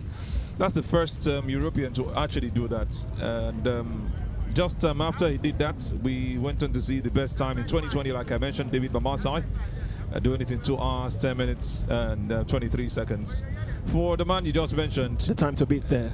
He obviously he's not clearly France. I must put that in. But the fact is, he represented France in this one, and he got it in that very good time for himself. See, athletes a lot of times do these switches. We've seen it in Nigeria, both in sprint and marathon. We know that these athletes have got the tenacity. So sometimes some of these countries just pitch them and say, okay, come in our direction and let's see what you can help us do. And whether you like it or not, France is on that list of top winners for athletes. And they know how to do this stuff a lot. They see talents, they spot them, and they bring them into the fold. Well, after Ibrahim Kiprovic in 2018, we've got Sintayehu Legese from Ethiopia, a winner in 2019. David Bamasa, like you mentioned, in 2020 from Kenya. Emmanuel Naibe from Kenya in 2021. Daresa Geleta from Ethiopia in 2022. Edwin Kibet-Kwech was also participating in this year's edition in 2023, and Bernard Sang, the Kenyan, also here for the 2025 edition, who was the winner in 2024 for the 9th edition of the Lagos City Marathon. Who wins the 2025 edition? The race is currently ongoing. We are a little shy over an hour into the race. We've still got ample time for these athletes to show their tenacity, to show how effective they can be as this race is concerned. Also, the women not left out in the race, leading the charge. We've got the pacers also for the women, and also the participants and the athletes will be hoping to catch on as this race continues to go on. And I was telling you about the weather, the terrain, and the country sometimes affecting the times that these athletes get to run. And look at Kiprotich that we just spoke about. He did something in Korea. That was in 2013. He ran a time of 2 hours, 8 minutes and 33 seconds. If we have that time in this 10th edition, then we'll be looking at Nigeria being on that platinum label level. It's different times, and also age plays a huge role. That's the same man who couldn't do it right here in Nigeria. He ran about 2 hours 15 or 20 minutes, but he went out there and did a better time. So sometimes the weather also affects the paces of these athletes, and you can see the pacemakers trying to just keep them on that level because they understand the weather better. They've checked the whole studies and they're like, okay, this is what we do basically. Don't run beyond this particular speed so you don't get tired before getting to the finish line. So different weather conditions have changed the different athletes' performances, but the consistency that we've seen so far, bringing athletes back to this country, gives us that confidence that in no time we'll be reaching that level. And you can see the athletes getting beyond the bridges. 1 hour 6 minutes already, 36 seconds run by them. What a brilliance, and kudos to everyone who has made this possible, especially the major sponsor, Access Bank. The Lagos State government should also be given a huge hand, because if they had not supported this from the start, we wouldn't be talking about the Lagos City Marathon reaching the 10th edition. And indeed, the Lagos State government asserting their support to the Access Bank Lagos City Marathon to also show their continued support for the visionary Herbert Wigwe, who passed on recently. I mean, the continued support is also to continue that legacy. And I mean, the Lagos State government have been so supportive of the Access Bank Lagos City Marathon. So yeah, we want to thank the sponsors of this year's edition as these athletes continues to march on. An hour and 7 minutes in, it looks to his watch, the pacers leading the pace, leading their respective athletes that they've been signed to, going through their respective techniques for this race. Is quite interesting. I mean, if you are a sports person watching this race, seeing these athletes showing their tenacity, you want to think that it's not just to run, it's not just to show how you can be able to run. You need to have this strength. Each of these athletes, they've trained for this all their lives. It's not just especially the elite athletes, they've had their training routines, their training programs for these races. It's not something you just come on, wear your kits and you decide to go run. You're gonna get, you're gonna go break down at the end, along the way. And so it takes a whole lot of training, a whole years of practice for these athletes to see what they can be able to put out as far as this long distance races is concerned. I was listening to Ogechi Kasiwachuku at the presser yesterday, and she was the one who actually called for that 1 minute silence, even for the second time, for Herbert Wigwe. And that's the lady who's the head strategic communications, events and sponsorships at Access Bank. She came out to say a lot of things about this man, the couple of times she met him and how long they worked together and what she saw from this great achiever who did so much of philanthropic stuff around the country beyond sports.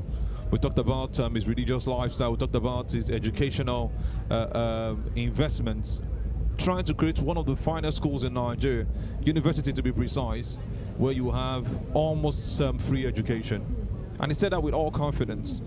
almost completed. We saw the great stuff he was doing outside the country, and the joy that this was going to come to pass in no time, and he's not going to be witnessing it, was cut short some a bit. But the beautiful thing is, these are the athletes that we are focused on today, and this is the idea from one of those great names, Herbert Wigwe.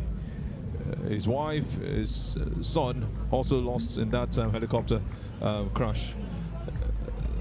It's really a painful thing, and really at this point I am short of words, but we just have to keep talking about what is done and not let the challenges behind the scenes that happened on the 9th/10th of February hold us back. That was in 2024 to be precise. Well, the continued target for the 10th edition of the Access Bank Lagos City Marathon is to achieve that platinum level status. Well, they're looking to be the first in Africa to attain such heights, to attain such status, and it is something that looks achievable as far as the history of the Access Bank Lagos City Marathon is concerned. These athletes continues to show what they can do as far as these long distance races is concerned. So far, we are yet to see any athletes who've been dropped by the wayside that has pulled out along the way. And we hope he continues the same way till the finish line. We are really getting there, and we are really approaching for these athletes. Once again, just to remind you, this live coverage is powered by Watt Network. As you can see across various live coverages across Nigeria, various TV stations, the 2025 Access Bank Lagos City Marathon. The pace is gradually increasing. You can see the athletes getting hydrated at designated stops along the way. You just have to understand why this has been done. I mean, when you partake in such races, you tend to get hydrated easily, get dehydrated rather easily along the line. Emmanuel, this is not water if you ask me. If I hold on to one of those bottles, I should empty that as quickly as possible. But these guys understand the techniques of this. You don't take too much water when you run this race. I would have played recently. I played football for like 5-10 minutes, and I am going to finish a bottle or a sachet of water, anyone I find available at that point. But these guys just take a sip, just a little gulp, and they are good, and they get back into running. But we talk about how they work it out. They understand the importance of being hydrated, but at the same time not getting overdrunk with water. It's really a great technique, and I would have just wished I learned that in my early days. It would have helped a lot. Kudos to also the guys on the bike, making sure that athletes are safe and following up. The ambulance is also just very much behind them should he have any case of anyone dropping down. Got taller. And keep your gun just in front. See, holding strong and looking to carry on for the men till the end. Hopefully they will get beyond or get there before 2 hours 10 minutes. Let's say 2 hours 8 minutes. It's going to be really huge to see something like that happen in Nigeria, and that'll be a strong push for the platinum. And as far as the race timing is concerned, the timing of the race will be timed using the Timetronics electronic timing system. Chips and tags will be attached to the race bib number that every athlete received in their race pack.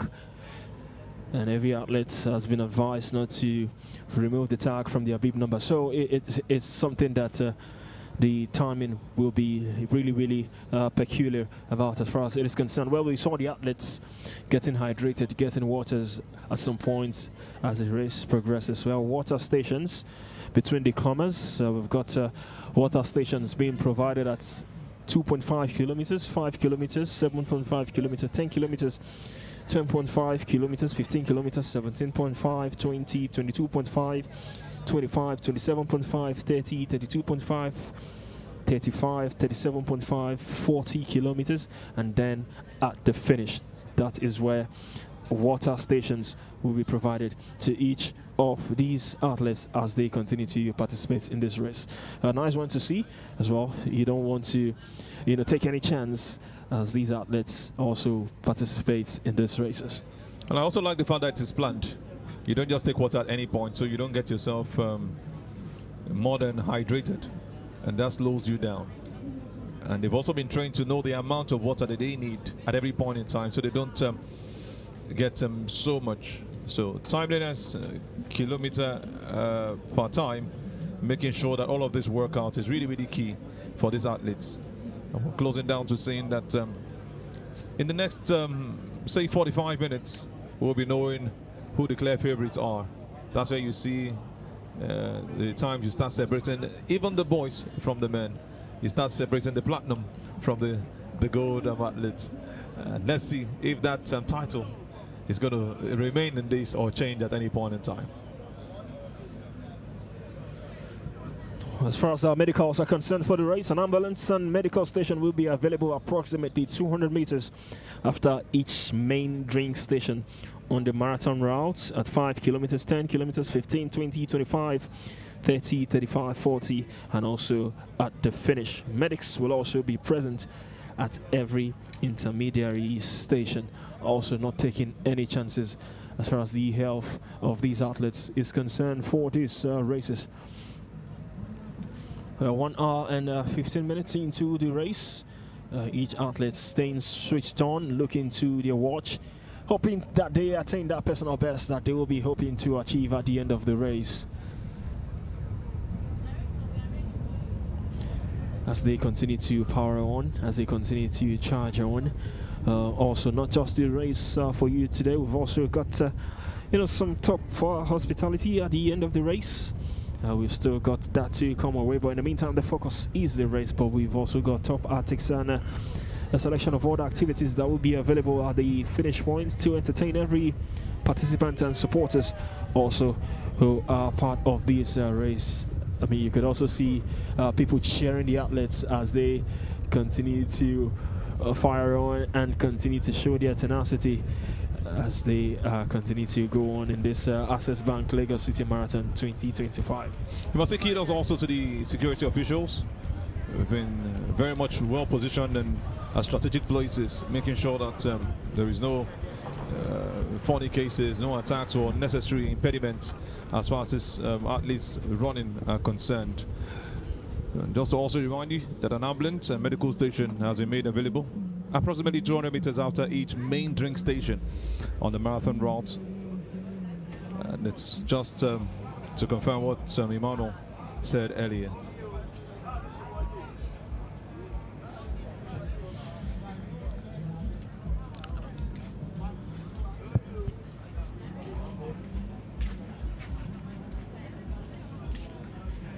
Still going after every route. We hear that the athletes are now at Dolphin Estates, approaching the Dolphin Bridge. Still some couple of milestone points to go past before getting to the finish line. From Dolphin Bridge, it got to Osborne Junction, to Cameron Road Junction, to Ikoyi Registry, and then to Bordelon, and then to the Lekki Link Bridge. Then turning after the Lekki gets to Oriental Hotel, to Law School, to Victoria Island, before getting to the finish point right here at Echo Atlantic. So these athletes can't wait to get to the finish line.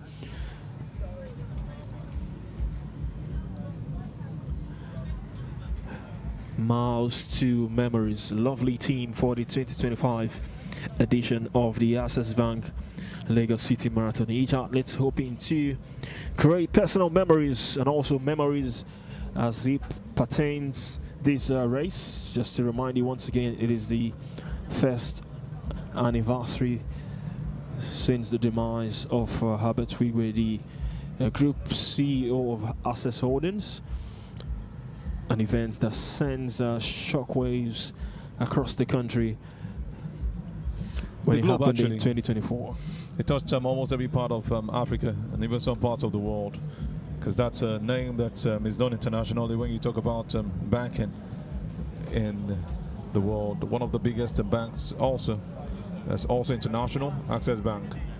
Done a couple of merging and they keep getting bigger. And in the end, we're looking forward to just seeing this man in the 10th edition. He spoke about it before his demise, but unfortunately, he's not here to witness it.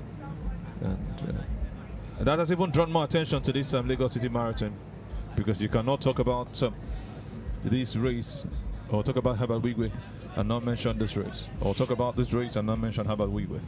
Talking about Lagos, what can you say about Lagos? I mean, the venue for this race, as it has always been, I mean, it's the Access Bank Lagos City Marathon. For 10 years, Lagos has been the best and perfect place to host these races. I mean, what's your general feel when you hear the word Lagos or Lagos State as far as Nigeria is concerned?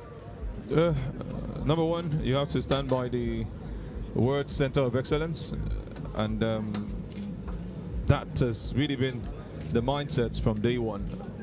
I have different things to define this particular state, different kinds of people. A place where lots of people see us. If you've not been in Lagos or done business in Lagos, you're not big yet. Talk about the Afrobeat artists. A lot of them want to come down here to come do their thing. And we've seen a lot of performances also, by the way, at this event. So Lagos is that place where lots of this huge events happen. It's also a place that a lot of people say, oh, I cannot stay in Lagos because of the hustle and bustle. But you see the whole idea, the whole of the headquarters, most of them are based right here in Lagos or started from this place. So Lagos, for me, is the place where I just feel I want to be. And maybe when I want to go for a local vacation, I want to stay outside Lagos and I just want to relax. It's a place that keeps your mind working, that keeps you also on that level where you don't want to say, I am tired. And it's also a place that is very accommodating and welcoming to every tribe, every part of the world, every nation. That's the beauty about Lagos. It's not just a place where, okay, we're tribalistic or we have our own culture. Lagos has brought that unity and diversity, and that's what makes it Lagos. That's what makes it stand on that level. You talk about some great things. Is it the National Museum you want to talk about at Onego? Talk about where you have some great events like the Celebration every year. These are great things that brings people down to Lagos. Events. We also talked about 30th December earlier, one of the big events that that's how big Lagos is. You talk about events and even technology. You talk about people who are creating stuff, innovations. You look at Lagos and you talk about the big names. Lagos is just that place to be. You talked about 30th December. It is also the Valentine's season. In the last 24 hours, it's been all loved up here in Lagos. I mean, also I reserve my words. Also buttressing what you have to say. But Lagos is known for its commerce and industry, the largest and popular city in Nigeria. I mean, major companies and businesses in Africa. We definitely have a presence in Lagos, the business hub of Africa. The physical geography of Lagos is dominated by its system of islands, sandbars, beaches, lagoons, with the islands connected by bridges, and the land is low-lying. From the yellow and black Danfo buses to those, bustling markets, bougie restaurants, and enticing tourist attractions. I mean, Lagos offers a host of experiences. I mean, such a remarkable city, such a beautiful city. I mean, it's just the perfect place for these races to just take place, and for the 10th year running. And Lagos will continue to host and continue to be the perfect venue and location for the Access Bank Lagos City Marathon. Surely a perfect place. I tell you, Lagos has formed a significant part of some other countries. You talk about populations along recent migrants from Benin Republic, China, Ghana, India, Togo, the UK. You go to some places on the island and you see all Indians and you're like, what's happening here? Am I still in Nigeria? You go to some places, you find out all Chinese and you're like, am I still in Nigeria? That's the beauty, and they're not living under any form of pressure. That's what Lagos is about. That's all inclusiveness. That's welcome that you might not find in some other places. And like you mentioned, the Lagos City Marathon will always be held in Lagos, and most likely will continue for decades and decades and decades to come.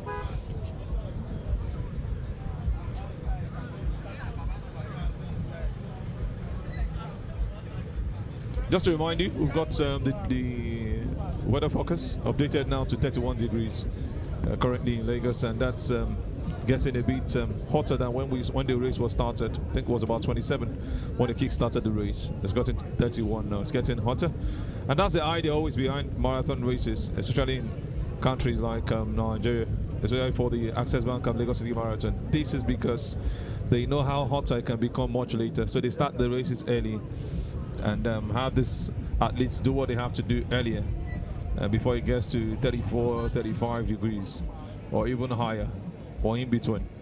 So it's the brilliance that we see from those athletes that gives me joy. And clearly now they've been off Third Mainland Bridge for a while. They've moved past some other areas and they're just around Ikoyi.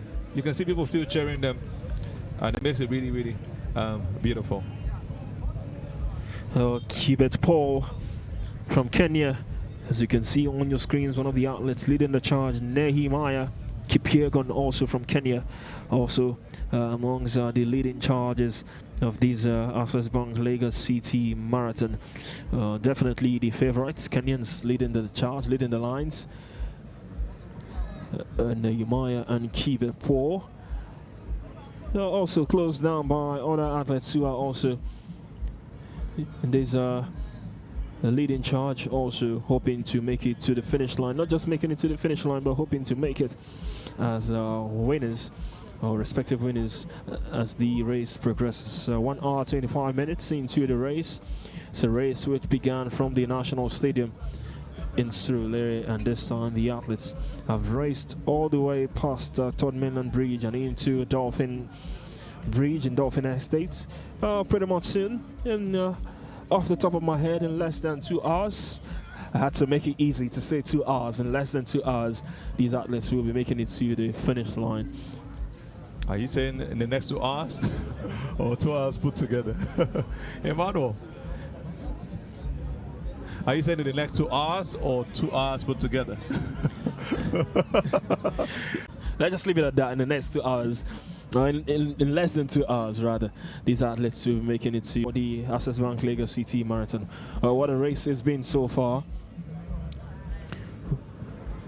What a race it's been so far, and these athletes have continued to show their great heart, great determination and tenacity to make it to the finish line. Well, as well, after 1 hour 26 minutes, anything to change your mind, to take it away from the Kenyans? That's going to be hard. I remember Kipyegon doing greatly well at the race in Munich.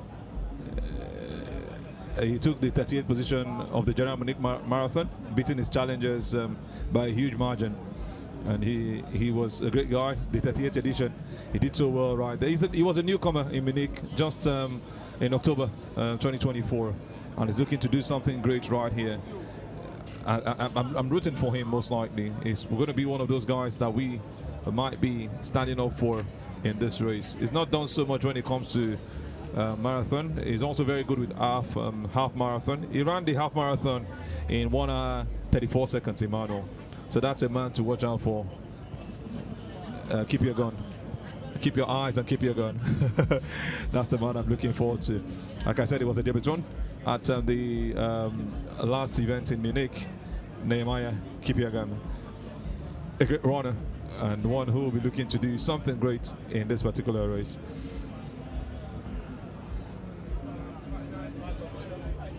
We've also got the Ethiopian Siyam Diriba Tola, also from Ethiopia, also amongst the leading party for this race. Kipyegon, Gutama, also Gutama from Ethiopia, Gadisa Bekele Gutama, bib number 1860, also amongst the leading pack, as you can see on your screen. So we've got Kibet Paul, we've also got Nehemiah Kipyegon, Gutama, and also Bernard. These four athletes leading the charge. 1 hour 28 minutes, so make that 1 hour 29 minutes into the race. And quite surprising if these four eventually don't get to be amongst the favorites to win this race when it gets to the finish line. It has to be them. It has to be these names, and we've seen the paces get increased gradually. They'll get to that final stage where they'll have to be the sprinters. And that's when they'll be getting very close to Eco Atlantic. And you see them run those races that they had kept all through. But Emmanuel, sincerely, a whole 2 hours of running. This is huge. And some of these athletes are going to be making their name. I remember Faith Kipyegon. That's another great female runner. And this is another Kipyegon in the male category. We're looking forward to seeing him do something great in this one. And hopefully, he will come out tops for himself and for his country. Maybe also for a new name to make it through. As he went on to Munich to do something as a debutant, he's almost going to do. He's looking to do it again in Nigeria. Nehemiah Kipyegon. Keep your eyes on him. And for the women, they are not left out. We can see Guta also making that front row and just wanting to keep that pace and stay up there, even when it comes to crossing the finish line.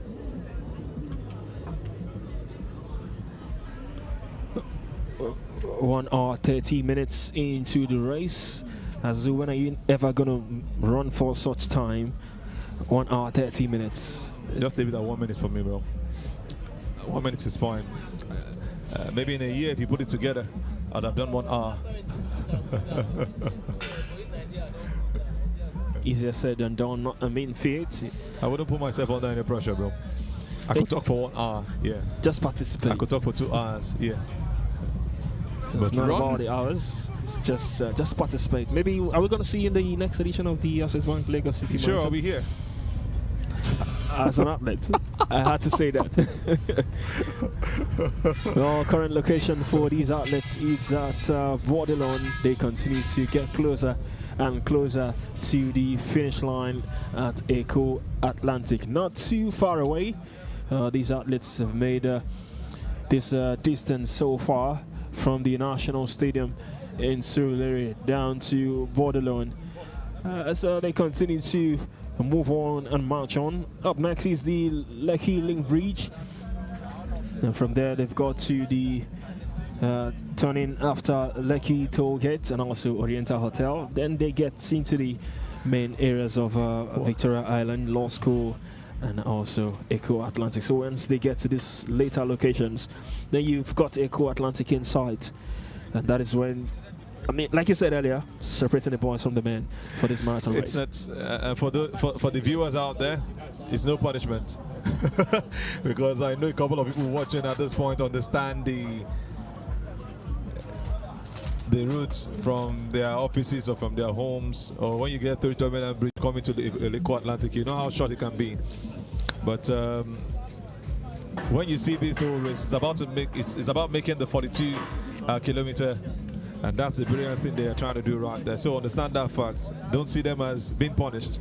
It's the assignments they've been given, and I hope that surely they will make this happen. They've gone past a lot of places, starting from the National Stadium, going through the Domalong Bridge, connecting to Nickman, coming through Palm Grove, and also coming through the Betola end of Corona Road, entering Terminal Bridge to Urushoki. And at this point, at Bordelon, they will have to go make a turn, like you mentioned. So don't see it as punishment. It's part of the race to make up that time 42 kilometers. And that's why it's called a marathon. Indeed, it is a marathon for these athletes as they continue to power on.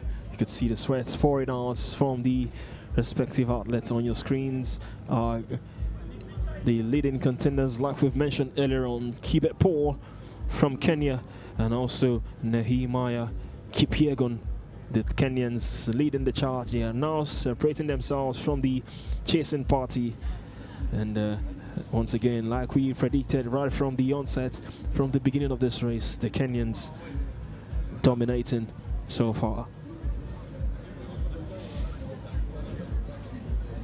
Just some brilliant stuff, I tell you. That man Kibet is really, really looking to win this one. Any details about the athletes? Some more research about these two athletes. Well, also the ladies, the women, also a part of this Access Bank Lagos City Marathon 2025. Well, obviously the intensity from the men can't be matched by the women, but they continue to show their participation. They continue to give in their best. They continue to give in their all, and they say what a man can do, a woman can definitely do. I'll leave the better for your assertion and for your perusal. Emmanuel, what are you trying to do right there? Well, there was no pun intended. Maybe some things a man can do, the woman can do better. I think that's the right word. Well, looking behind Kipet Paul, well, you wonder what he's trying to check behind for the chasing park, but his compatriots not too far away alongside him.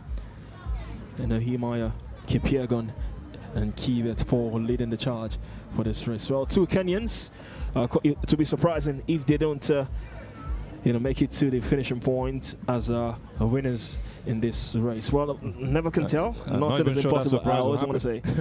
I'm not sure that surprise will happen, sincerely. Kibet did it in 2023. He wants to do it again. That's one great thing about athletes coming back again. And that's a man who has a personal best for marathons. 2 hours, 8 minutes and 17 seconds. It's what he did in 2015 October, and that's one race he is looking to one record is looking to break again. He wants to do what he did here in 2023. Edwin Kibet, look out for that name. He's done it before, he's been there, done that, and then looking to do it again. That's the man on your screen. That's the man who understands these races so well. He was here 2 years ago, did the wonders. Last year was Bernard Sank, and he's looking to take his record back. And you can see he's already moving away from other athletes. And the women also are not left out. They're taking it gradually. And we're hoping to see, for me, some new winners. And Emmanuel, funnily, we're not talking about Nigerians any longer winning the race. You started this, Emmanuel. You have to finish what you started. Well, for the women, we've got Almenesh Hefra Gota, also from Ethiopia, among the leading party in this race. 3 women leading the charge.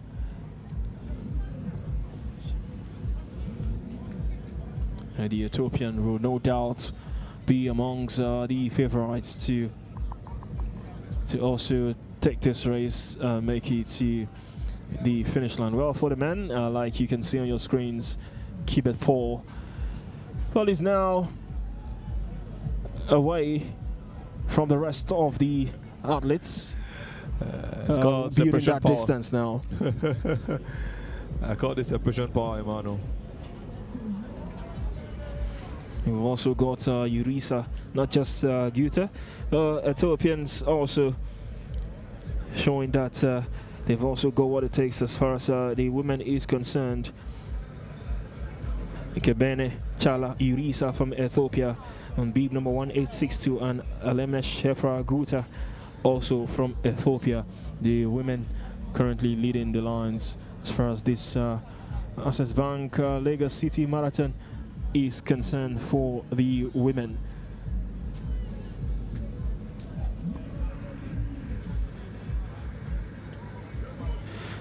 Three Ethiopians, you want to put that one. Guta Meseret Hirepa also amongst the 3 leading candidates to make it as winners in this Access Bank Lagos City Marathon 2025. Kibet Paul continues to show his dominance in this race. The Kenyan Kibet Paul continues to show pace, to show tenacity, to show that he's got what it takes to make this race. Approaching the 40-minute mark into the 2nd hour of this race.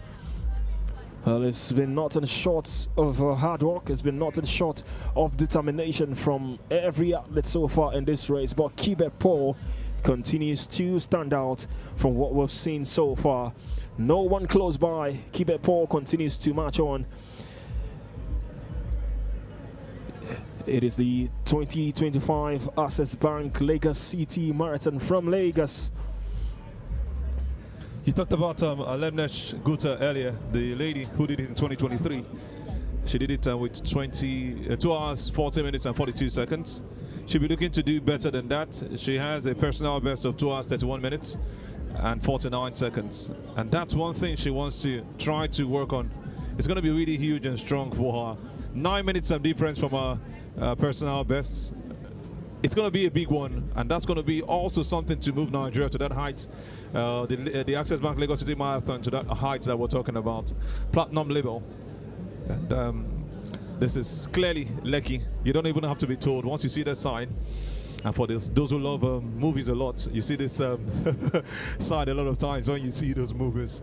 They are currently on Lekki, and they are currently moving at their own paces, and that's why we see Kibet, the man who's in front. Camera is really focusing on him, and he's currently at the Lekki Ikoyi Link Bridge. Great one for Kibet, separating himself, looking to do what he did 2 years ago, coming back to take on that $50,000. A decent sum, if you ask me. As you saw on your screens earlier on, the athletes are now at the Lekki Ikoyi Link Bridge. Then from here we've got the turning after Lekki Tollgates, and then to Oriental Hotel, Quilox Law School, Bishop Oluwole by Kasumu, Akin Adesola, and also Oyin Jolayemi, and then to Eco Atlantic, which will be our finish point. Also the women also approaching, and also as they continue to hope to make it to the finish line. 3 Ethiopians, all compatriots, as they continue to make it and also show what they've got in this race. The Kenyans dominating the men, the Ethiopians dominating the women's race. And it doesn't look like we're going to change this women's domination for the Access Bank Lagos City Marathon. It's always been Ethiopians. Out of 10 times, they've won almost everything, and they are just consistent when it comes to the women. We've seen Kenya do it in 2020. You've seen Ethiopia do it almost all through. We also saw Kenya do it in 2017.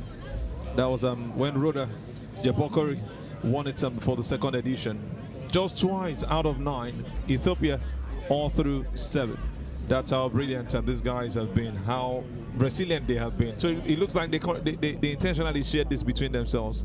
And I said something, Emmanuel, it doesn't look like this is the year we're going to be seeing that change. Ethiopia up against Kenya. Maybe we'll be looking to have the likes of Faith Kipyegon come down to Nigeria for the next marathon. So maybe you break that Ethiopian dominance, the strong Kenyan runner. That's just what I'm looking forward to.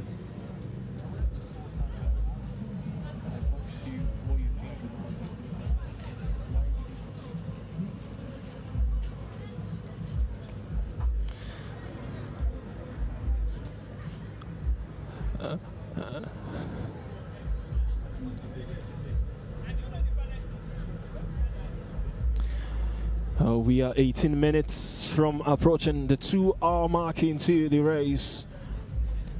It is the 10th edition of the Access Bank Lagos City Marathon 2025. The elite athletes comprising of Kenyans, Ethiopians, Ugandan, and also Nigerians also in the race. But on your screens is the man leading the charge, Kibet from Kenya. He's on beeb number 1. It's on beeb number 78. I beg your pardon, Kibet, the clear leader here. He's got no one close by in sight. Kibet continues to lead the race.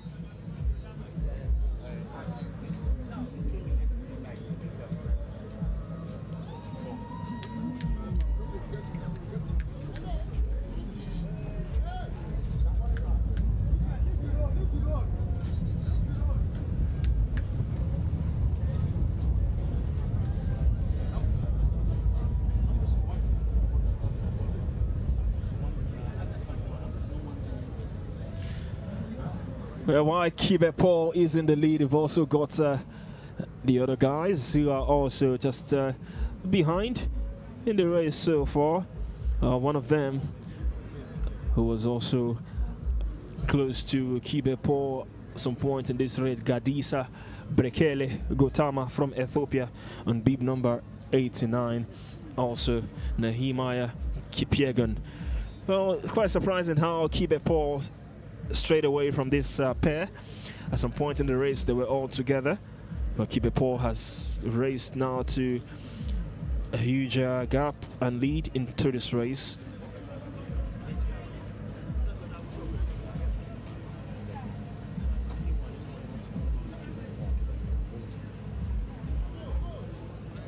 You just mentioned this man.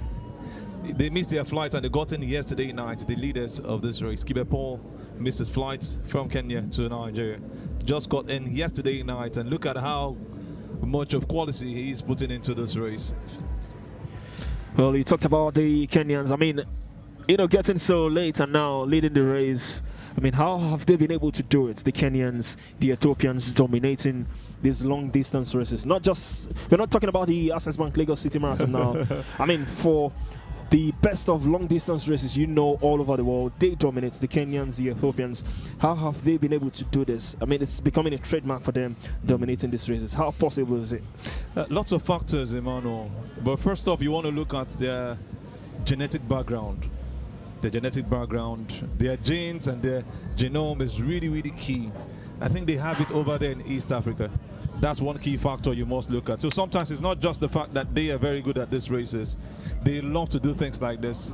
They are very resilient. They have got that tenacity, and it works out for them so perfectly. So the genetic background is really, really key for them when you talk about not just Kenyans and Ethiopians, East Africans generally, when it comes to races like this. They've got that gene in them. You see them come in that very lanky nature. You hardly see, I'm not sure I've seen any chubby Kenyan. You get the picture. So it now also suits their environment, their terrain, where you see them do a lot of mountaineering and stuff. So like I mentioned, their genetic background is one of the key things. Another thing you should be watching out for or look out for when it comes to these races is the living and training at altitude that they have got. We talked about weather earlier. They are used to these weathers that are good for long distance races. So they built themselves, no matter where they go now, nothing seems too hot for them. Nothing seems too cold for them. So they have all of this at the extreme. And that's what you are having with the Kenyans and the Ethiopians majorly dominating, because they also put their attention to this thing. Another thing they are working perfectly with that makes them always dominate these races. And you even see countries come to pick a couple of them. We talked about the Frenchman who won it in 2018, also from one of these East African nations. The training characteristics they've got their coaches, and it's a thing like a natural thing with them. Not everybody comes to become a marathon runner in the end, but they have that culture of training themselves to at least a level when it comes to long distance races like this. It's almost a natural thing with them. They are very much good when it comes to endurance and exercise. Just like you talk about the Lagosian, they say when you're in Lagos you have to be smart, you have to have this thing they call a boju, shine your eye, you know, that kind of a mindset. That's the way it is. It's a culture for them. They have that training characteristics that works for them. The physical factors, you cannot come out with being 80 kg and say you want to run a long distance race. So you check these guys, they're on their 50, 60 sometimes, and they are doing so well. So that's one good thing you're saying. Look at this man I just talked about now. Even as tall as he is, he might not weigh up to 70 kg. And I am doing over 80, bigger than the man himself.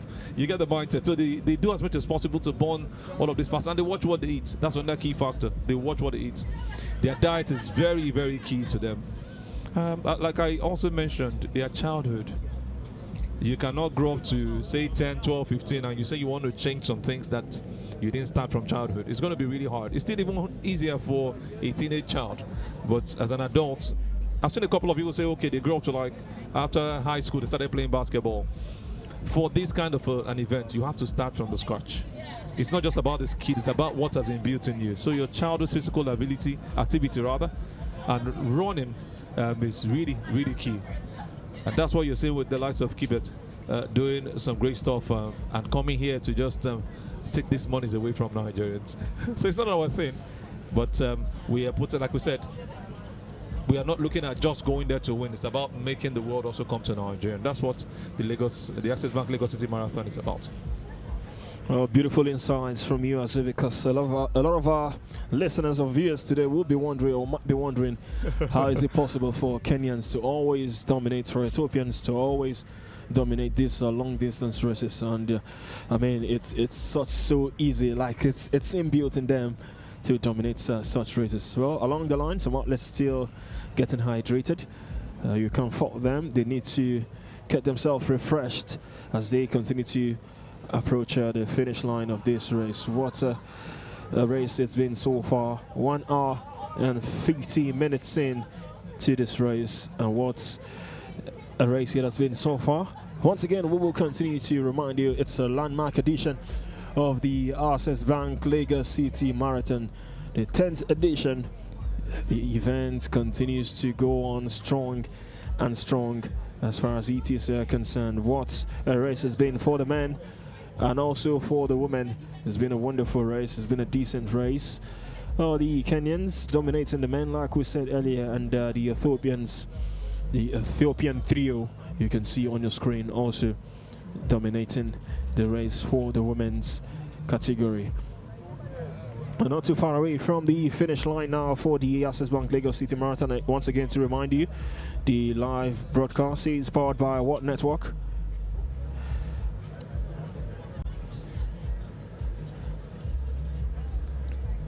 A race which started at 6:30 as we continue to march on and go on and on a beautiful weekend in Lagos.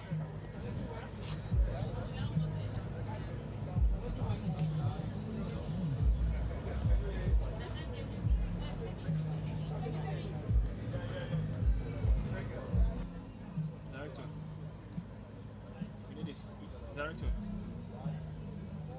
we need to see any Nigerian, and if he capture the other people.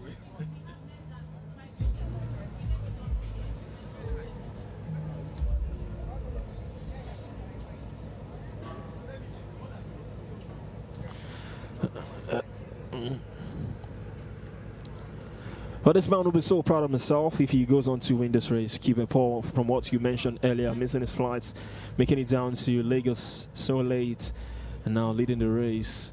I mean, how you can quickly, readjust yourself from the rigors of, the flight drama. Haven't missed your flight and you're here leading the pack for this marathon races. I talked about something being in the gene. It's not just about running the race. Some people would have said, oh, I'm tired, let me go back. It's part of them. If you can run for 2 hours, why would you now go back because of a mere flight challenge? They got in here really late, and look at the consistency he has put. So it's a part of him. You can wake Kipepol now, wake a Kenyan up, and they're up and running. That's the brilliance they put into this thing, and that's why they are here, where we talk about them every now and then. They're getting really close. They're getting really close, and that man is the one leading the pack. Look at the distance. So it's obvious that we're most likely not going to have a photo finish for the men. It's almost obvious that we're not going to be having a photo finish for the men. For the women, it's still looking a bit close. And look at the followers. I think Kipyegon also missed his flight. Kipyegon also missed his flight. 2 of these top guys missed their flight yesterday night. And look at them coming back to lead the race. I love this thing called tenacity. Kipyegon continues to lead the race, lead the charge as these athletes approach the Oriental Hotel that just passed the Lekki toll gate. Kipyegon continues to lead the charge, and they're now at the Oriental Hotel before to Quilloxon Law School and then to the Eco Atlantic finish point. We still have Tega in the studio as she continues to bring up the beautiful analysis and some beautiful interviews. Tega, over to you. Well, you're back in the What Network studios, the live broadcast partners of the Lagos Access Bank Lagos City Marathon. All right, and it's so crazy. We have seen the first runner. He's almost here. I can tell that the time is close. I don't know if he's going to break it, but it's really close. But I have with me in the studio the chairman of the National Sports Commission, Shehu Diko, and he's one of the people that has put together Push Sports in Nigeria. And he's in the studio right now. Let's talk about the Access Bank Lagos City Marathon. What have you enjoyed so far? Well, it's quite exciting. We've been up since 5:30 a.m. And we have seen the excitement, the balls, and the commitment, and the arrangement, the seamless, and the very fantastic organization from the organizers, and the sponsors. So it's a good one. Yeah, and we're seeing Kenyans who have come into this tournament to dominate. Kibet looks like he's going to take another one home again. But do we have any plans to push our Nigerian marathoners? Absolutely. Especially as we have the Jos. Absolutely. It's part of our plans. We say we are going back to the development instead of more competition. So a part of what we are looking at is across all sports. Yeah. And we see the long distance running as one of our low-hanging fruits. Yes. Now if we do it well, we can get medals out of it in a lot of competition, and we can promote Nigeria to the global stage. So we are investing a lot of money now to get back our infrastructures working. Yes. The training sites in Jos, the training site in Gembu, in Taraba State, we are all working, both the government and the private sector, to get it back working. And then, part of what we are doing with the school sports, we are trying to bring back long distance running will be part of the school sports agenda. So with that, we can get the talent as far as 10 years, 13 years, 15 years old. Then we can see how we can advance them, train them, put them on our programs, take them to our training sites, and if even they are good enough, better, we can take them abroad to go and stay somewhere to do that. Fantastic. So that in the next 3 years, we should be competing. Yes, and soon people will stop going to Kenya. They'll start coming to Jos. Taraba. Taraba, you go and see the training site is brilliant. So we are even getting investors to come and build like a tourist attraction in. We are speaking to people in the one in Gembu. It's a brilliant natural site that you can build to make it not just for training site, build a hotel and everything so that people can go there for holidays. And just stay there to do that. So with that, we can now have a consistent flow of these talents. For goodness sake, we are 20-something million people. Yes. We can be able to have at least 100 people that can compete. Yes, and take this money from Kibet. So we will do that. That's what we are focusing on. All right. Thank you so much, sir, for your time. We know that you have to go now because Kibet is almost here. Yeah, we want to thank you for your time at the Access Bank Lagos City Marathon. And we hope to see more of this till we get to platinum. Yeah, absolutely. We will do that. We'll do it. We'll do everything possible. That's our job for the National Sports Commission, to make sure we provide the enablers for this game to succeed. And I'm quite excited that my DG was laid the foundation for this. Yes. And now he's even not part of it, but you can see he's working seamlessly, which means the legacy has been put right. Yes. Whether he's there or not, the legacy continues. So this is how we should run sports. And this is 10 years. Yeah, 10 years. It's not easy. A decade is not easy to do something like that. Yeah. All right. Yeah. So that was the chairman of the National Sports Commission, Shehu Diko. He's talking about training sites in Jos and Taraba. So if you want to train, you can go there. But right now we have to go back to the live race where Kibet is chasing down that $50,000. He wants to take it home, but he still has contenders from Kipyegon and the rest. Let's see if another Kenyan can take this title home. Like I said, they've dominated this event for the past 10 years. Let's see if they can take it back. I'll throw it right now to the commentators. Emmanuel looking around, waiting to announce this winner. And Azubike just sitting right by him, licking his lips, waiting to let us know how it's going on. Oh, these outlets are in Victoria Island, as you can see right behind Kibet, the Sea Victors, as they continue to march on. Well, they've got Quilux Law School, Bishop Oluwole by Kasumo Ekimode, Akin Adeshola, Oyin Jolayemi, and also the finish point, Echo Atlantic. Well, these athletes continues to march on and hopefully get to the finish line. Yes.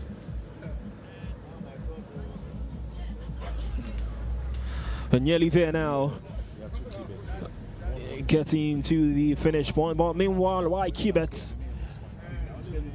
It's in Victoria Island. We've got the ladies also just making it past the Lekki Link Bridge. And at some point we've got the Ethiopian trio. From trio, they're reduced to a door.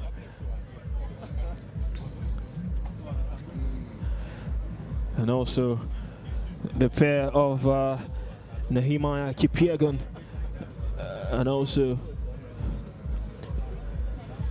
Gautama just behind Kibet, who's leading this race.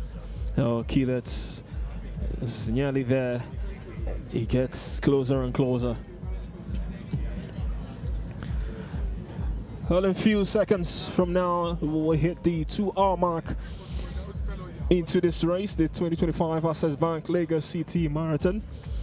But less than 30 seconds to making it 2 hours on the dot into this race. And for 2 hours, these athletes have been racing. These athletes have been pushing.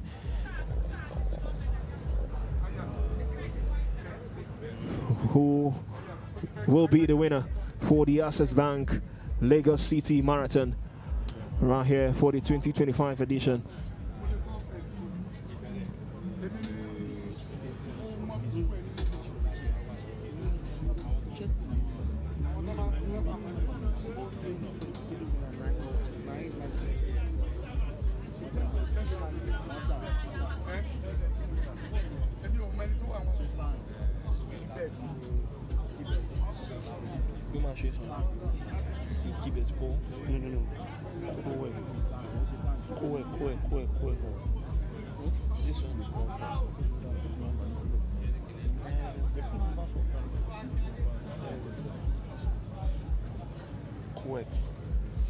Like we said, the 2023 winner is that man who has done it and is ready to do it again. It's looking closer, and the most important thing now is how many minutes left for him to cross that finish line.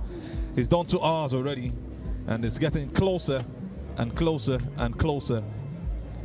Edwin Kibet-Koech is that man who did it in 2023. He's looking like the man who's going to do it again.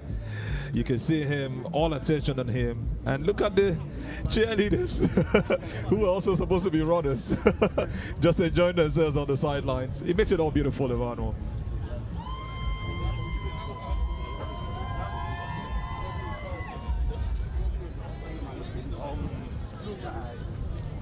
Oh, we've hit the 2-hour mark into this race, the 2025 Access Bank Lagos City Marathon. And also Kibet-Koech and bib number 77 leading the race. Safe to say he is the likely winner for this edition of the Access Bank Lagos City Marathon. Kibet Edwin Koech might go on to win this race. It's the leading party.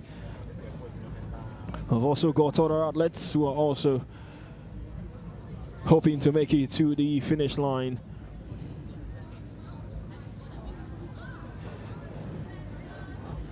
Also got other Kenyans, other Ethiopians. We've got Nigerians also in this race.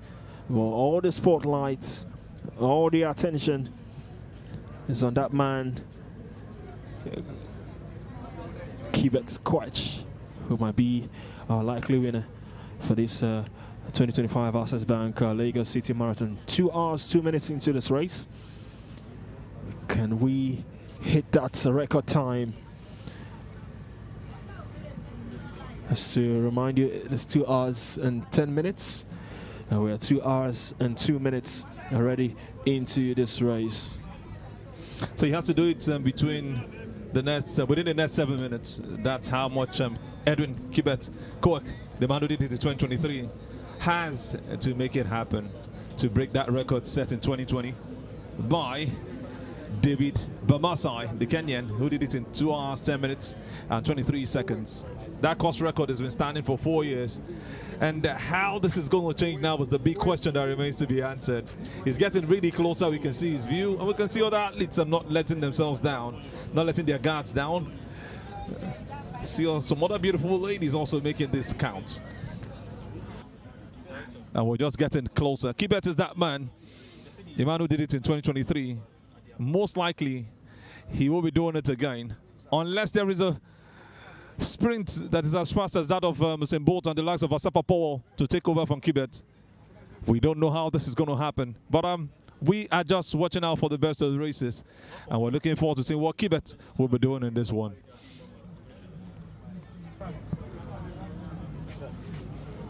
Like I said earlier, Guta is still very much there. The beautiful lady is looking to do something she had done before again. It's a tough one for her. It's a tall order. But really close. And like I said earlier, you start separating the best from the ones who have been there before. Kebene Chala is not left out. She was the 2024 winner. She's also on this race. Maybe she will just come from nowhere and win this one. Alemnesh Herpa won it in 2023. He's also looking to do something new in this one. Win it again in 2025. What a tough race we're having at this point. Like Emmanuel mentioned earlier, it's squeaky bomb time. And this is the real squeaky bomb time. Something we got to hear a couple of times from the former Manchester United manager, the legend Sir Alex Ferguson. He brings his words up when he gets tougher to win the league title. And that's what we're getting closer to. That one who will win the race. And Kibet has just picked up a bottle of water. And I'm sure it's not going to even take a quarter of it before he drops it off. That's a man who's looking like the winner again. It's in here, and it's getting really, really closer to see the best of everything. Shout out to Access Bank once again. A great job they've done, and every other sponsor that's made this happen. This is brought to you right here from What Network, as we are still very much right here at the Access Bank Lagos City Marathon. 2 hours and 5 minutes into this race. Can Kibet Quetch do this in record time? He's nearly there, he's almost there. You can see that he's almost approaching the finish line for this 2025 Access Bank Lagos City Marathon.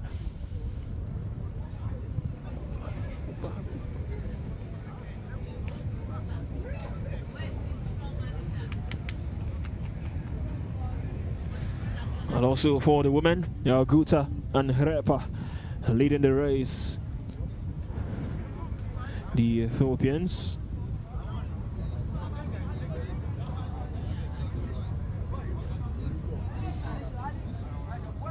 Mesh Herpa won it in 2023. Kebene Chala won it in 2024. And you can see the same Herpa finding some help just in that front position, looking to get past Guta when it comes to that final part. Just to confirm, the ladies have just gone past Lekki Admiralty. They're closing down. As suspected, you see them get a bit of more time to get to the finish line.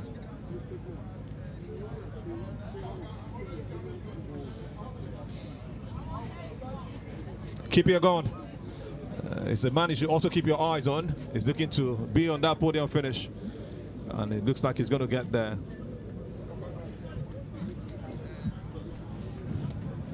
Kibet Quetch is very much on the front and is getting very much close to the Lagos, the Eco Atlantic gate. And that's one man who most likely will be nicking this one.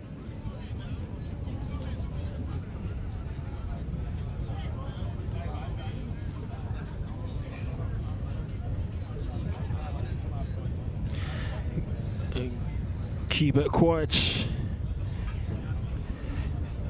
continues to march on. Kibet Quetch waits for confirmation of Kibet Quetch being the winner of the 2025 Access Bank Lagos City Marathon. You can see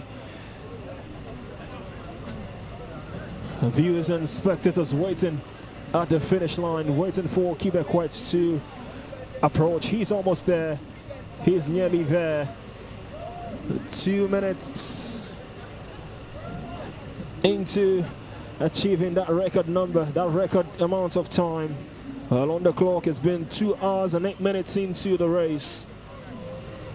Well, each athletes have given their all, but it seems that Kibet Quetch has shown that he wants this more. He needs this more. He needs to attain that height and that record.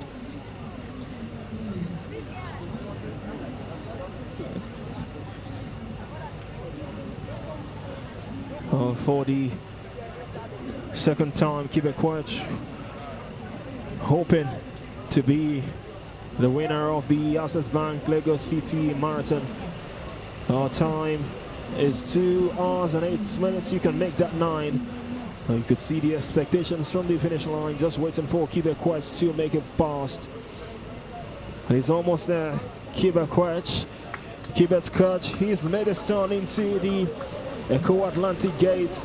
He's almost at the finish line, Kibet Koech. Well, he's got a few minutes to make it to the finish line.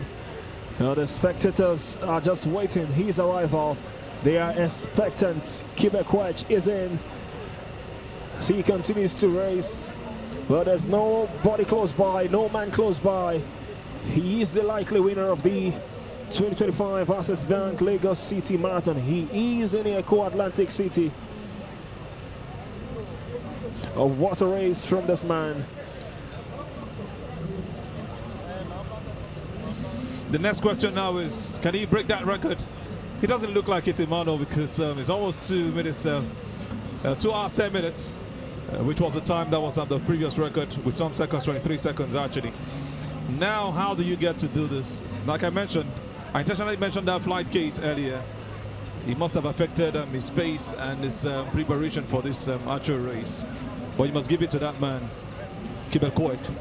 A very fantastic runner, looking to do it again after doing it 2 years ago.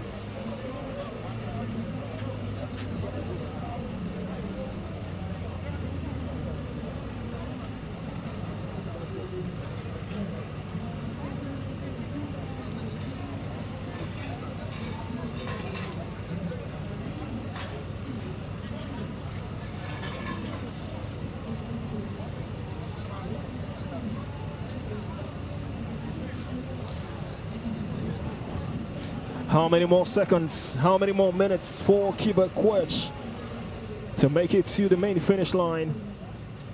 Well, he's there. He's our likely winner. Permits me to be too forward with this. Kibet Koech is a winner for the Access Bank 2025 Marathon, but he is almost at the finish line. There's no one close by. He's been racing, he's been running since 6:30. And this is 40 minutes past the hour of 8. And Kibet Koech approaches the finish line.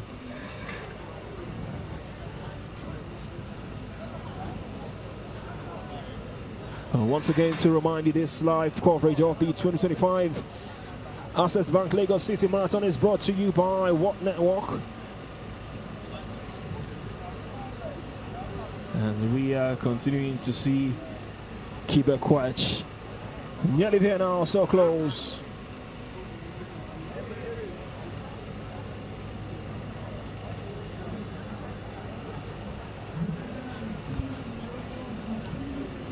Just really focus on that man.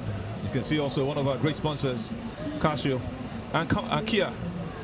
Kia for automobiles, Casio for anything that's got to do with the timing and all. Say thanks to them for making this happen. That man, Kibet Koech, silenced everyone. Kibet Koech, rather, silenced everyone and is looking very, very close to the finish line. It's the main focus, and it's that man that's going to most likely be nicking the $50,000. He did it 2 years ago. He's looking to do it again for the second time. He's going to be joining the classes of some athletes who have done it. Like we mentioned earlier, when he started in 2016 and the next year in 2017, we had the same athletes. Abraham Kiptum, winning it in 2017 and 2018. That one did it back-to-back. He's not doing it back-to-back. He's lost out on to Ben Hassan last year. He's back again to do it again. Against all odds, he's getting closer to the finish line. And Kibet Koech is that man that we are talking about at this point in time. What a race he's run. Edwin Kibet Koech came in very late yesterday night and picked up from there almost immediately. And he's going to be winning this one almost undoubtedly at this point in time, unless something happens in between the race. While talking about him, I just remember the particular runner. But let's focus on Kibet Koech at this point. Oh, remarkable, absolutely remarkable, Kibet Koech. You could see the spectators applauding as he makes it to the finish line. 2 hours, 13 minutes into the race. Kibet Koech is at the finish line.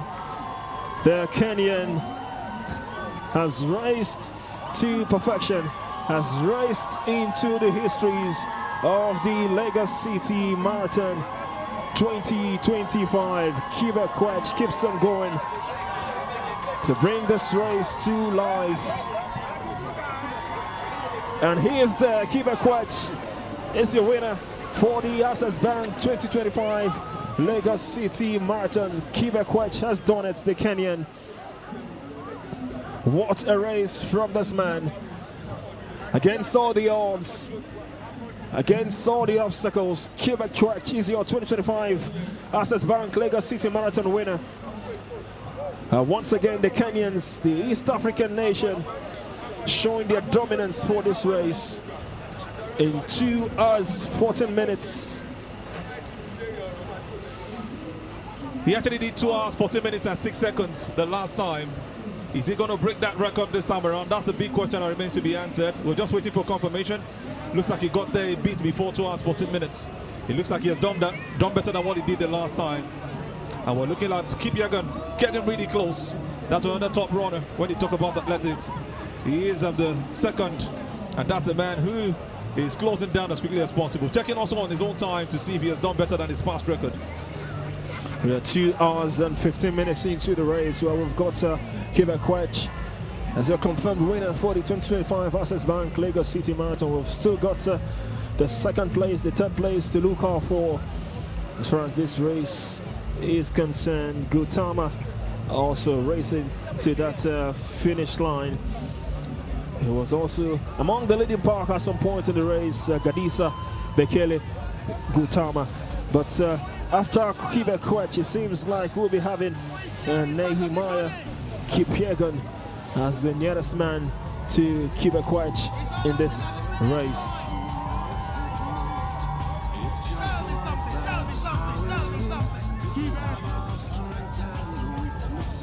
What a race this has been. What a race this is for the Kenyans.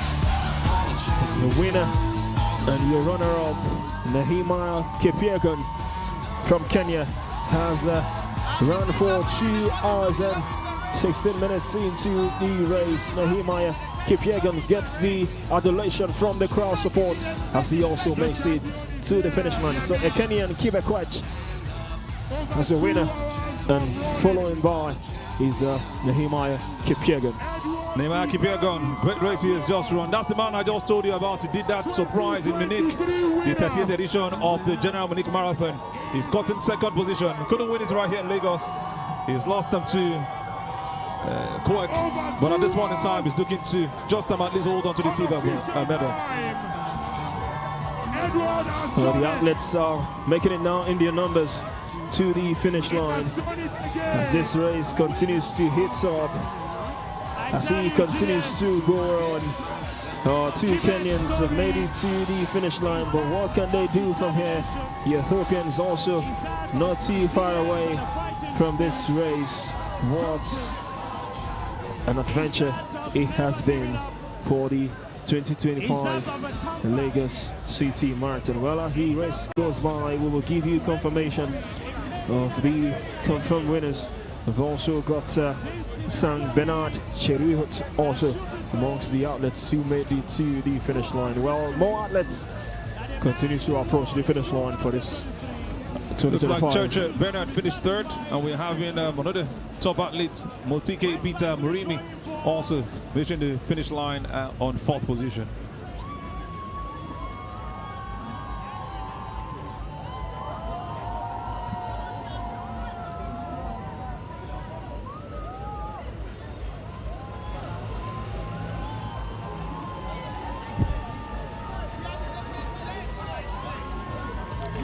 More athletes approaching the finish line for this Access Bank Lagos City Marathon. What a race this is. One exciting thing you want to see is these athletes making it to the finish line. As far as this race is concerned, we just saw Beneye Demetiu Dechasa also making it past the finish line, the Ethiopian, who will be so proud of himself in this race.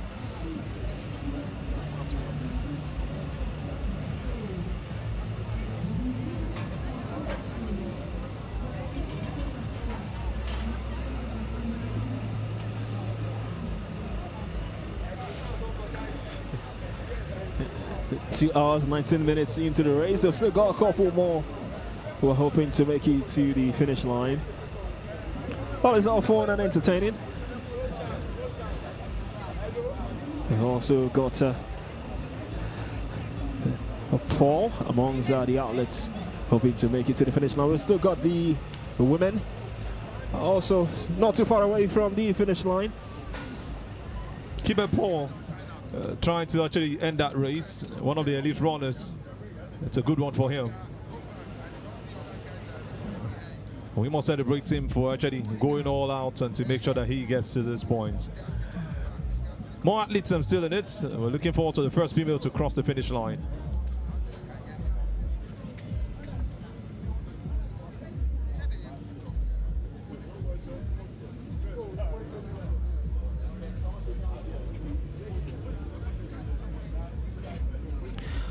Who would be the first female or the first woman to cross the finish line for the 2025 Access Bank Lagos City Marathon? We've got an Ethiopian leading the charge, looking like the favourite to make it as the first woman into the finish line of this race. We've still got some couple more as far as the men is concerned, approaching the finish line. Herepa leading the charge for the women.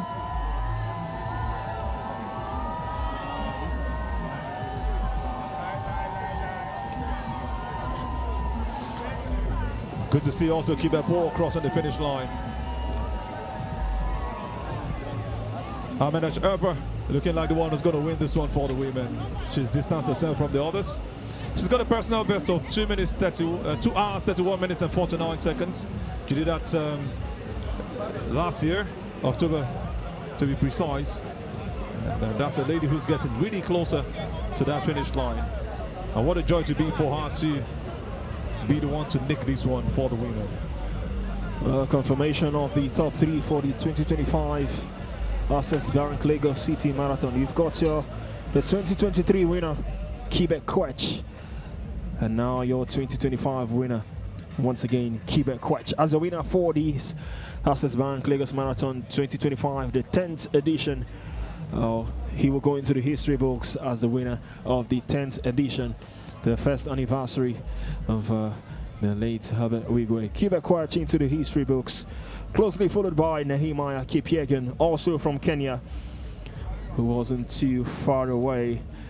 And also in third, we've got the 2024 winner, Bernard Sang, who also made it to the finish line. So the Kenyans dominating, and also they've dominated their first three as far as the 2025 edition is concerned. It's looking like a repetition of what we had in 2023. Amenesh Erber won it in 2023. She ran 2 hours, 40 minutes and 42 seconds.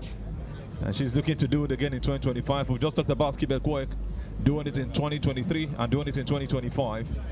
So it's like bringing 2023 back for the top two of both male and female.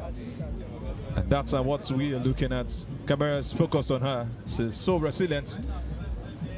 The beautiful Ethiopian lady looking to do what she did in 2023 again. And after this now, Emmanuel, we can start saying what a man can do, a woman can do better, because we still got a couple of men behind. We've got the beautiful lady, Amenesh Erber, leading a lot of them who are behind.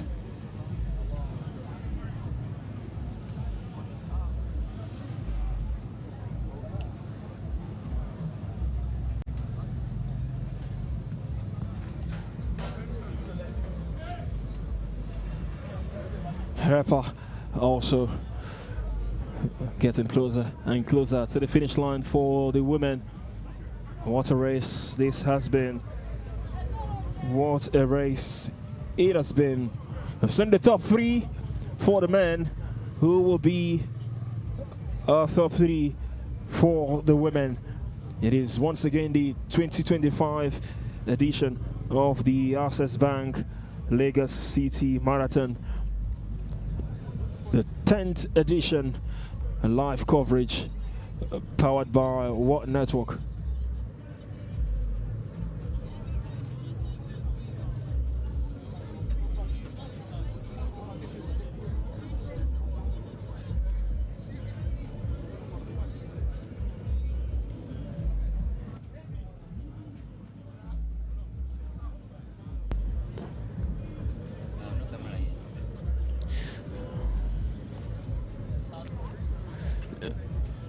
Two hours, 24 minutes into this race. The women also showing they can make it to the finish line. Herapa needs to watch her back. She's got another outlet closing by. She needs to watch it if she wants to be the winner of the women's edition of these Lagos City Marathon.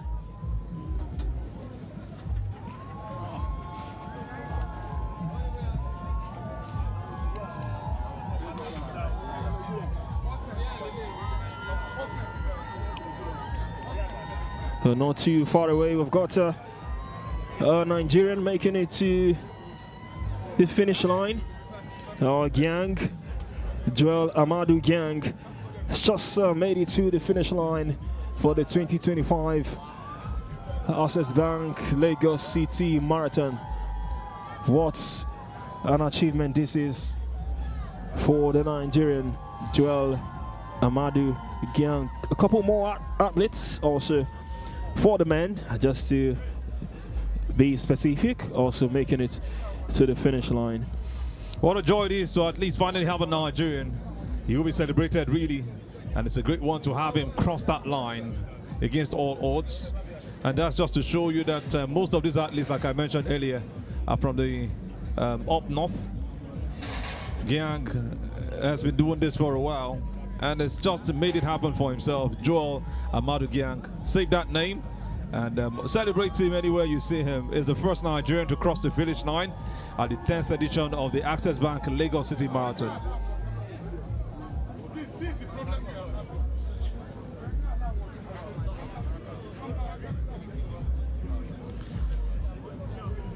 Not a mean feat participating in the Lagos City Marathon. Well, this young man will be so proud of himself.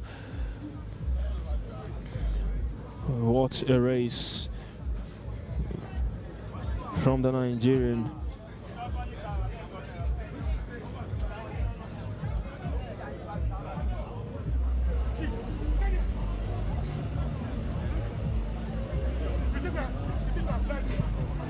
It's a thing of joy to finally have a Nigerian. Not so sure, but I think it's just maybe within the top 10 or maybe just outside the top 10. Not lost my count on how many have crossed the finish line, but we shall give you all of those updates to tell you how it was and having a Nigerian do it. And just to remind you, it's not the same person who we're looking at who did it in 2020.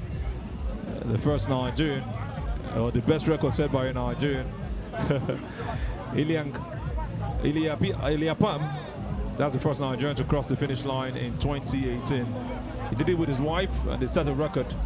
And at this point in time, not the same can be said of the same person. It's now time for Joel Amadu Gyang to hold on to his start and be celebrated at this point in time. Great stuff is done, great stuff for the country, great stuff for himself.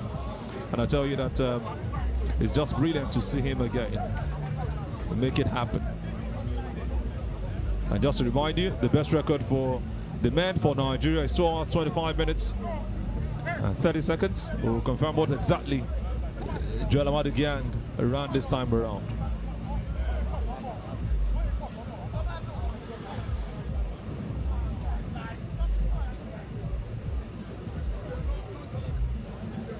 It's been an eventful race here in Lagos. It's been an eventful atmosphere here at the finishing line, the Eco Atlantic. Spectators, huge media presence, huge fanfare here at the finish line, waiting for these athletes to approach and make it to the finish line. We're still waiting for the very first women to make it past the finish line here in Echo Atlantic. Herpa continues to lead the charge.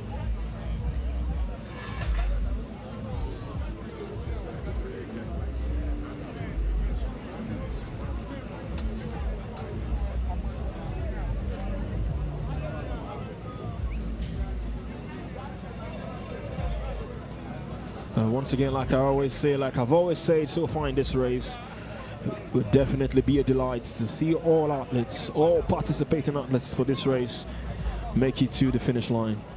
I remember you prayed, Emmanuel, that over 30,000 athletes will cross the finish line. And I just smiled like, how do you see that happen? Some people would even do 5-10 minutes and they're done. But the consistency of some of these athletes gives me some joy. I said I was going to remind you of something earlier, and I'm going to bring that up so you can know what some athletes do when it comes to situations like this. It happened in 1968. A top athlete, John Stephen Akhwari, he was a marathon runner. He represented Tanzania in that race in 1968. Something happened to him. He didn't win the race. He didn't win any medal. He came nowhere near at all. This Tanzanian went on to defeat pain and became one of the most popular athletes till date. He was never likely to win the men's marathon, but his chances were wrecked when he actually had an issue. It was a high altitude. He succumbed to cramps and then slowed down the progress of his race. Then the worst now came to happen to him. He actually fell to the ground. He actually also went on to gash his knee, and it caused some dislocation. He smashed his shoulder against the pavement, and most observers seeing him thought something had happened to him. They saw him with injuries, assumed he would pull out of the race. But no way, he wasn't allowed to be taken to the hospital.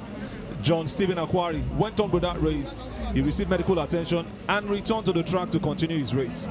And I tell you, Emmanuel, John Stephen Akhwari in 1968, in that marathon race, stole the whole attention of that race because he went on to finish and cross the finish line, not minding the situation he found himself in that particular race in the marathon. That was in 1968. That's about 70 or close to 70 years from or 60 plus years from now. That's how much that man stood his ground. And it's just a great thing to see how athletes go on to do what they do. Maybe we'll be seeing some of those athletes also stand that ground and say, no matter what happens, I must complete this race. I can see the smiles from the beautiful ladies who are also waving at the cameras. The joy that they are here watching this will be a huge memory to them.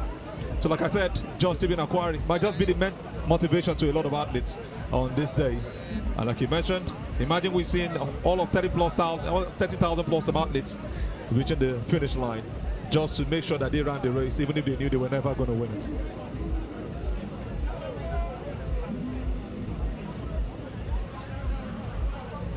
Herpa is nearly there. She's gone past the Echo Atlantic gates. She continues to approach and make it to the finish line. 2 hours and 32 minutes into this race.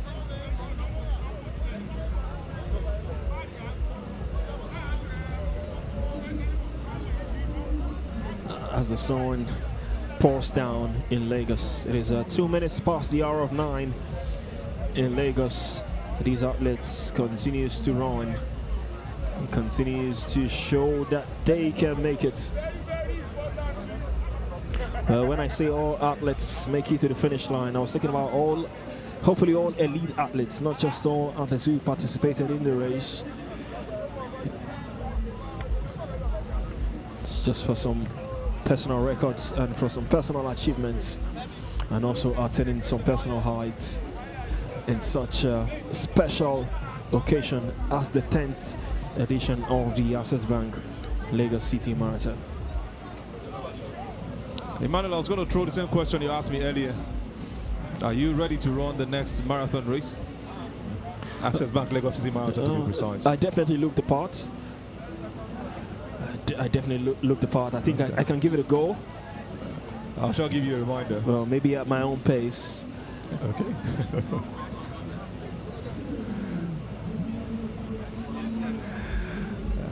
All cameras focused on that woman. who's looking to do it again, like she did in 2023.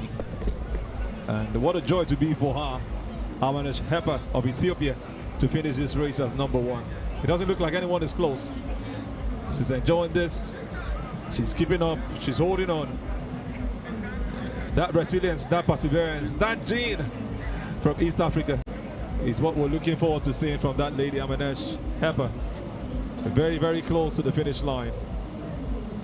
She most likely is going to be the one who comes out tops in this particular race.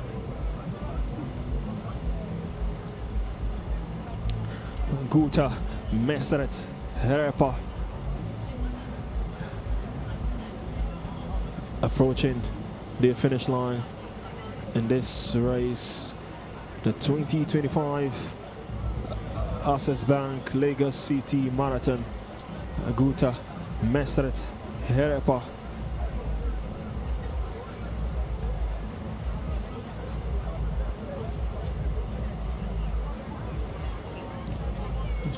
She did 2 hours 40 minutes the last time. She might be doing something lesser this time around. She's got a personal best of 2 hours and 31 minutes, and that's really, really close for her.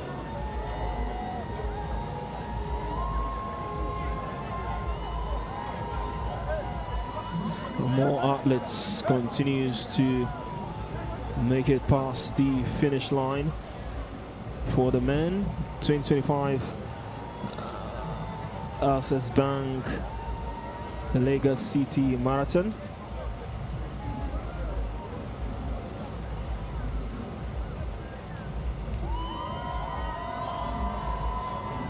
Well, no doubt these athletes will be pleased with what they've shown so far in this race. Not any mean feat participating and also making it past that finish line for this race. Still awaiting the first woman to make it past the finish line for this race. Ladies and gentlemen, special shout out to all our sponsors.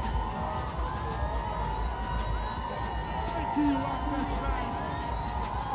We have the first female coming through. The first female. And we have it. She's nearly there now.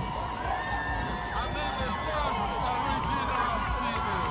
Oh, so close. And nearly there, Guta.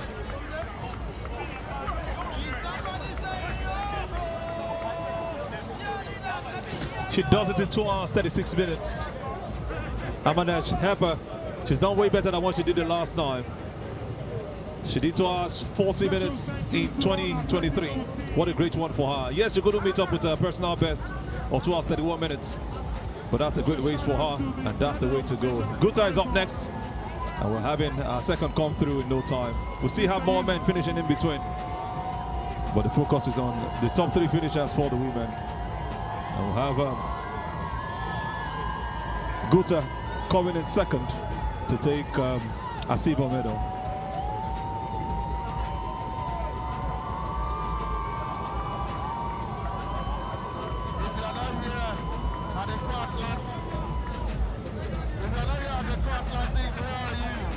She's crossed that line, and it's a huge joy for her. What a way to make it happen. What a way to get this result for herself. What a brilliance she's shown from start and up onto this point. A joy that's on her face.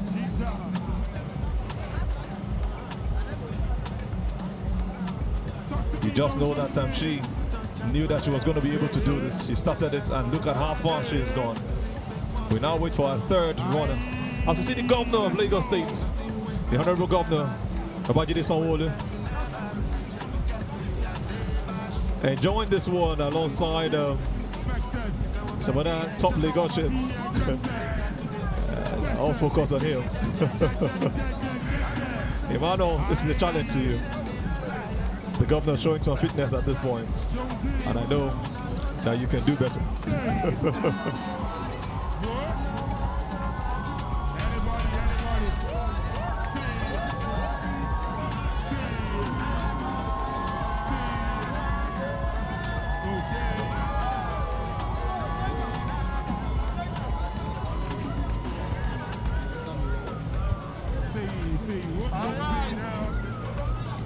A beautiful sight you can see on your screen. The Lagos State Governor, His Excellency Babajide Sanwo-Olu, also doing his beats for the 2025 Access Bank Lagos City Marathon.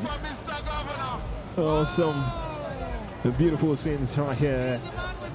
This definitely encapsulates the support from the Lagos State Governor for this race. Well, he didn't run from the start, just to make it clear, but also to see him doing that little jogs and runoff, it's also a beautiful thing to behold.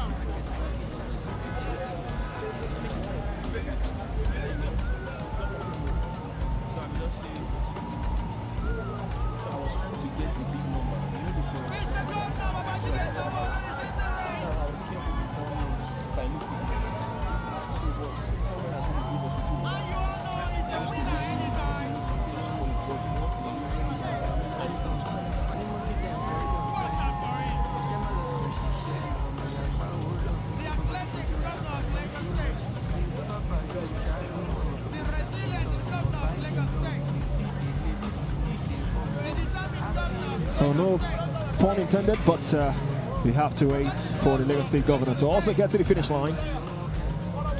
He can do it. He's not in competition with anybody. This is just personal.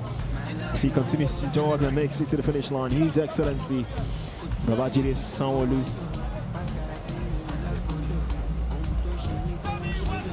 In his Super Eagles tracksuit. Definitely a sport-loving governor, Babajide Sanwo-Olu. It's a huge support here for this Access Bank Lagos City Marathon.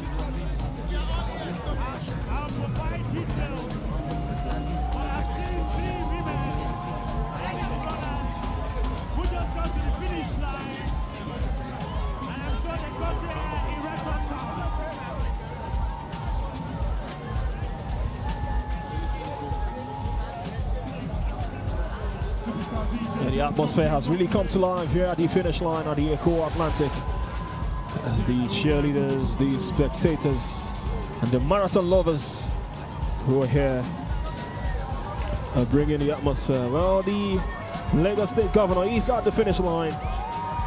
His Excellency Babajide Sanwo-Olu. Now this is beautiful. Shows how supportive he is for this Access Bank Lagos City Marathon as far as it is concerned. Shout out to the governor.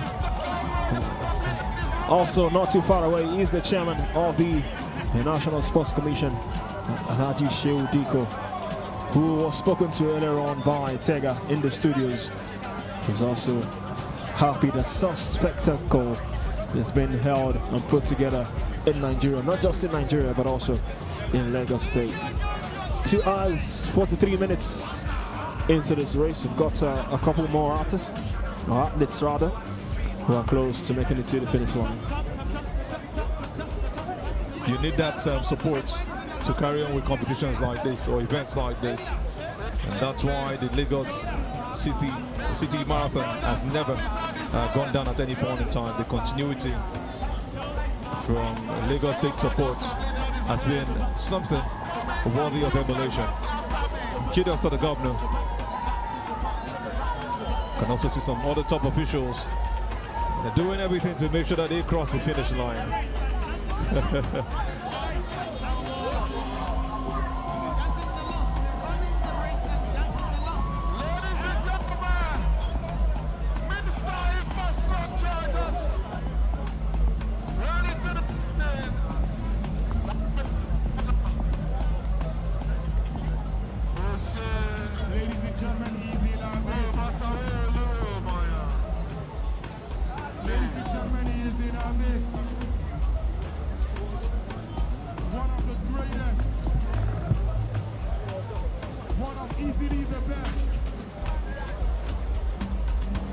War started at dawn, 6:30, and we are nearly there into the end stages of this 2025 Access Bank Lagos City Marathon. Once again, just to run you through the top 3 for the men as far as this race is concerned. We've got the 2023 winner, Kibe Kwech, who came out top. Nehemiah Kipyegon, also from Kenya, who came up second. And 2024 winner, Bernard Sang, in 3rd position. As this race continues, to wait for more athletes to make it to the finish line, we'll be giving you confirmation of the top 3 for the women.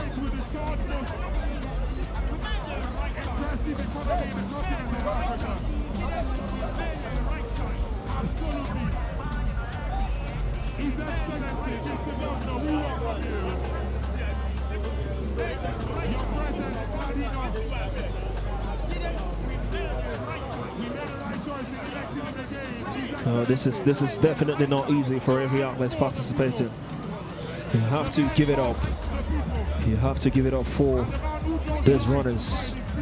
You have to give it up to these runners for not just participating but also making it this far into this race. What a resilience. You can see the clear tiredness from the face.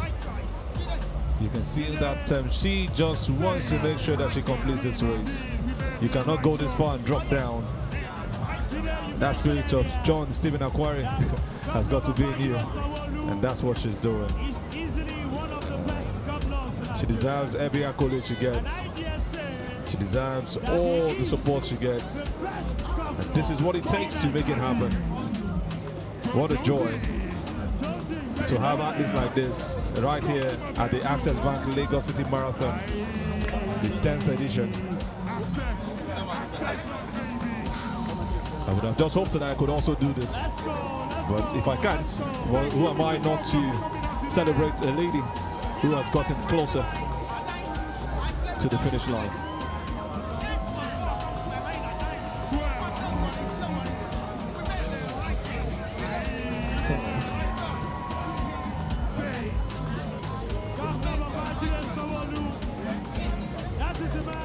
We've got the Kenyan who just made it to the finish line. Lotepa Frida Chepkite from Kenya. Immediately she gets herself hydrated. Very much needed, Emmanuel. That's the only thing that can keep you at this point. Congratulations to Chepkite. Well, it's been a beautiful race right here at the finish line. The fanfare has been exciting. But just to remind you, we've still got Tega in the studio as she takes us through her thoughts from what she's seen so far from the race. You are welcome back to the What Network Studio, the official broadcast partners of the Access Bank Lagos City Marathon. My name is Tega Onojaife and I still have Otonye in the house. And my goodness, I had goosebumps with the runners coming in. Of course, the winner has won it before.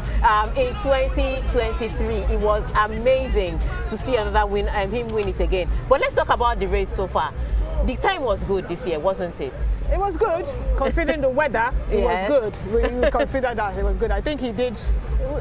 When we check, we'll say I think he did about the best that he has done on this marathon because he has won it before 2023. Yeah. So that's good. He was familiar with the course. That was one. And if you had watched his running, he was very relaxed. So he left them a long time ago. Exactly. And I think his problem was that there was nobody to really push him. Yes. Because the minute I saw him look at his research, I was like, this guy is ready to go. And boy, did he go. So he came first. Kipyegon came second. But the guy that came third was the guy that won it last year. Oh, they usually do that. They usually do that. I think you had them like that. I think Sang in 2023 was third, yes. if I remember right. So, and so he went third, first, and third again. But still, he goes on with about $10,000. Great one for him. Let's talk about the women, though, because women make good time. And we're looking at the names of the women.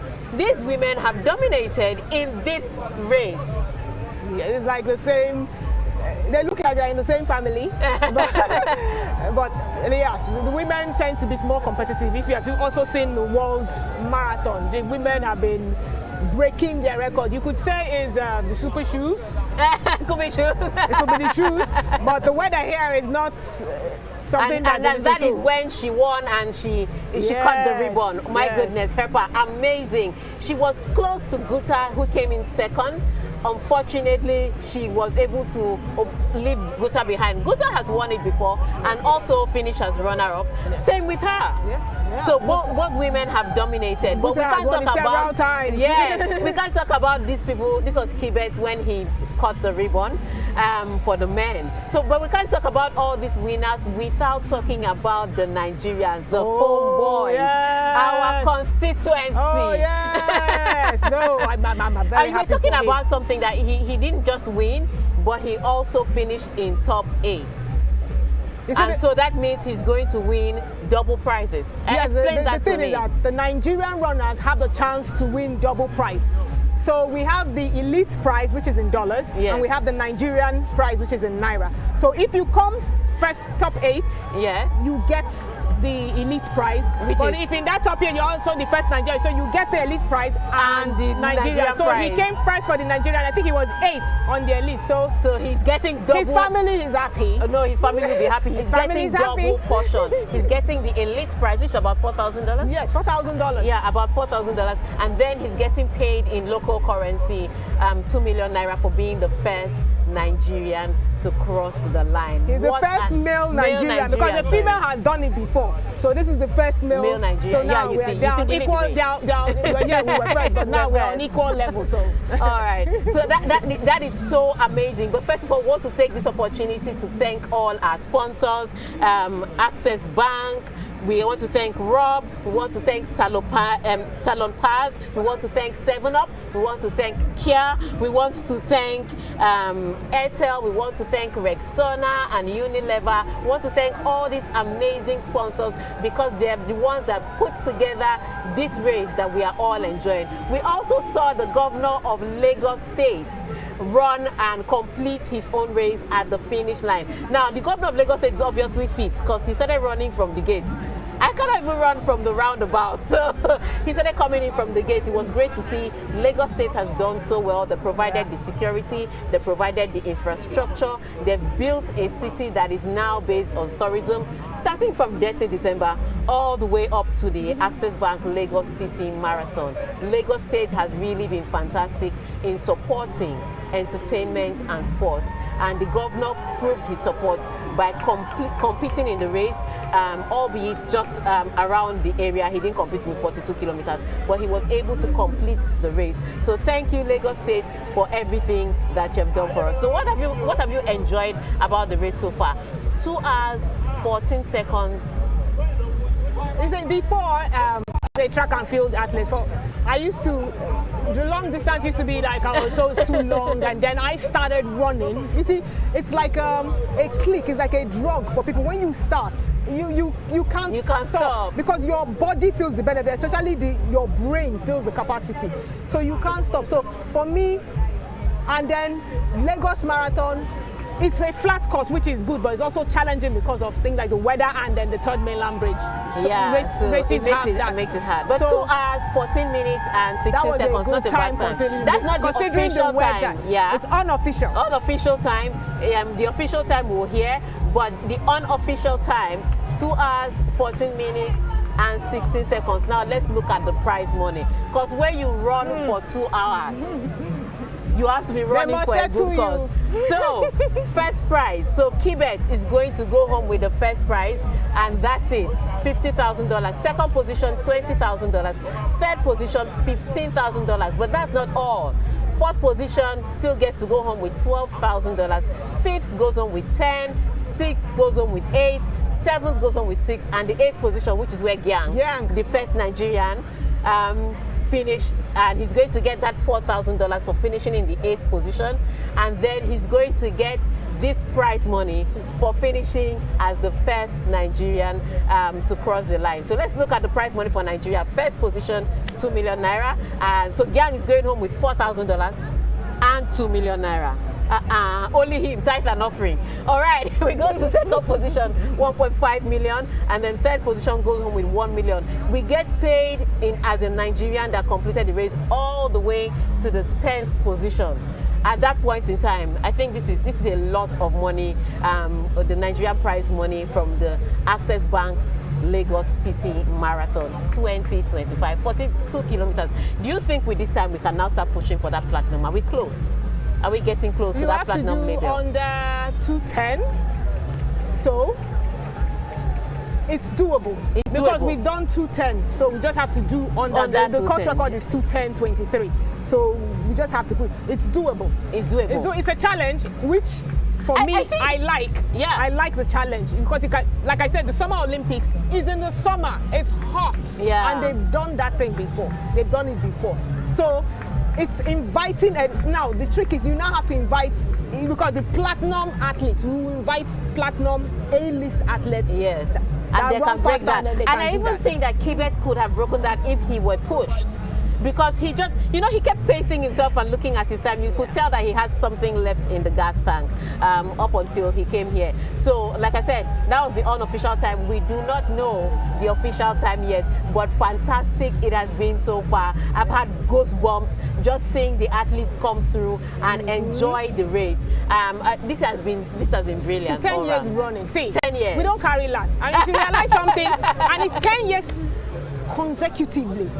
Even COVID did not stop us. Yes, even COVID did not stop us. We don't at this point in time, we didn't carry last. All right, so it has been a fantastic one at the Access Bank Lagos City Marathon. We are going back now to our commentary position to get Emmanuel and Azubike in, and they're going to tell us what they are seeing so far from the live feed that is coming in. It has been the studios of the What Network. Emmanuel and Azubike, take it over. Well, thank you so much, Tega, and once again, wonderful conversation in the studio as far as this Access Bank Lagos City Marathon is concerned for 2025. Well, we've seen a couple more athletes who's just made it past the finish line, but we've still got some couple of more confirmations to bring to you. As far as our Nigerians are concerned for this race, we've also got our first Nigerian to make it past the finish line, Gyang Boyi Nyango, the first Nigerian to make it past the finish line for the 2025 Access Bank Lagos City Marathon. And in second, we've got Boyi Solomon Nyango. And the interesting thing about this first and second finishes for both Nigerians is that they are brothers from the same father and from the same mother. So both Nyangos, the first and second place finish for Nigeria for this 2025 Access Bank Lagos City Marathon. The other time we had a husband and a wife, a couple. Though it's now we're having brothers, and that's the brilliant thing about Nigerians. That brotherliness and always wanting to carry each other along. We must give it to the Nyangos and the boys, whichever way you love to call them. The difference between both of them is Gyang, who's actually the winner, the man who actually did it for the first as a Nigerian and finished on number 8. So much money, like Tega mentioned, he's going to be making from this particular race, and that's just a good way to make it happen. Solomon also did a great one, and we celebrate these Nigerians who have done it for the men.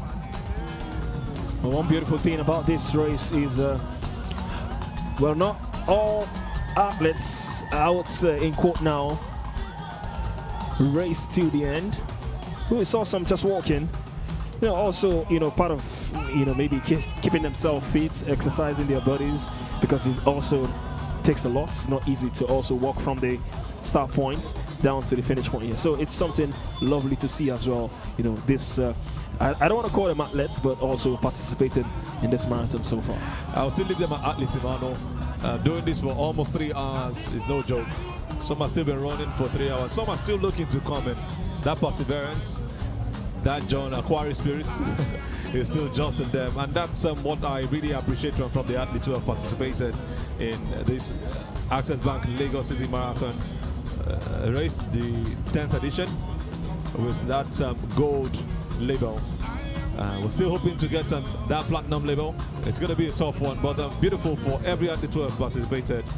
I hope to see them again continue, and I'm still looking to see more of these athletes. We might not get up to the 30,000. A lot are going to fall by the way. I think marathon is just a story of life, or just the irony of life itself, where you start all with some huge numbers, but I keep getting the word, aim for the sun and try as much as possible to finish among the stars, and these are some of them who have finished among the stars. Really brilliant to tell you. I love the fact that they have done some great job and they've done some very wonderful stuff for themselves. Congratulations to the Nigerians and every athlete that participated right here. Once again, we'll continue to talk about the Inyangos. The Inyango brothers, the first and second Nigerians who made it past the finish line for the 2025 Access Bank Lagos City Marathon. Once again, interesting thing from the conversation Tega had in the studio earlier on, Inyango is in that top position for the elite prize money winner, and also in a position for the Nigerian prize money winner. Talking about the prize money for the first position for the elite athletes, $50,000. Second position is $20,000. $15,000 for the third position. For the fourth position, $12,000. For the fifth position is $10,000. For the sixth position is $8,000. For the seventh position is $6,000. And for the eighth position, it is $4,000. And for the Nigerian prize money, as far as this race is concerned, first position is 2 million naira. Second position is 1.5 million naira. Third position is 1 million naira. Fourth position is 500,000 naira. Fifth position is 200,000 naira. Sixth position is 100,000 naira. Seventh position is 50,000 naira. Eighth position is 50,000 naira. Ninth position is also 50,000 naira, all the way down to the 10th position. So Inyangos falling into these two categories for the elite prize money and also for the Nigerian prize money. Interesting insight, interesting conversation, and happy Valentine's to the Inyangos. Emmanuel, why did you take it in this direction? These guys would have been focused on this race, not taking any calls. Maybe, but the most important thing is the fact that Solomon and Gyang would have just been having the mind that let everything that is called a Valentine stay back. This is their own Valentine's, and they have done it. What a way to make it happen. And I love the fact that finishing in the top 10 was their major target, and they made it happen for themselves. Gyang doing this one. It's a brilliant one, $4,000 and 2 million naira. I've been trying to do the calculation in my head, Emmanuel. I'm not the best when it comes to mathematics. I know you're very good at that. That is why you should run next year. Let me do the calculations first and be sure that it's something that can, buy me a house in Banana Island. Well, in general, what can you say about the Access Bank Lagos City Marathon? We know this is a special edition because it is the 10th year. They've been doing this for a decade, but from the start point to the finish point to the fanfare here at the finish point, the atmosphere, the excitement, I mean, just walk us through what you've made of this event so far. It's been really beautiful, Emmanuel. This is world class.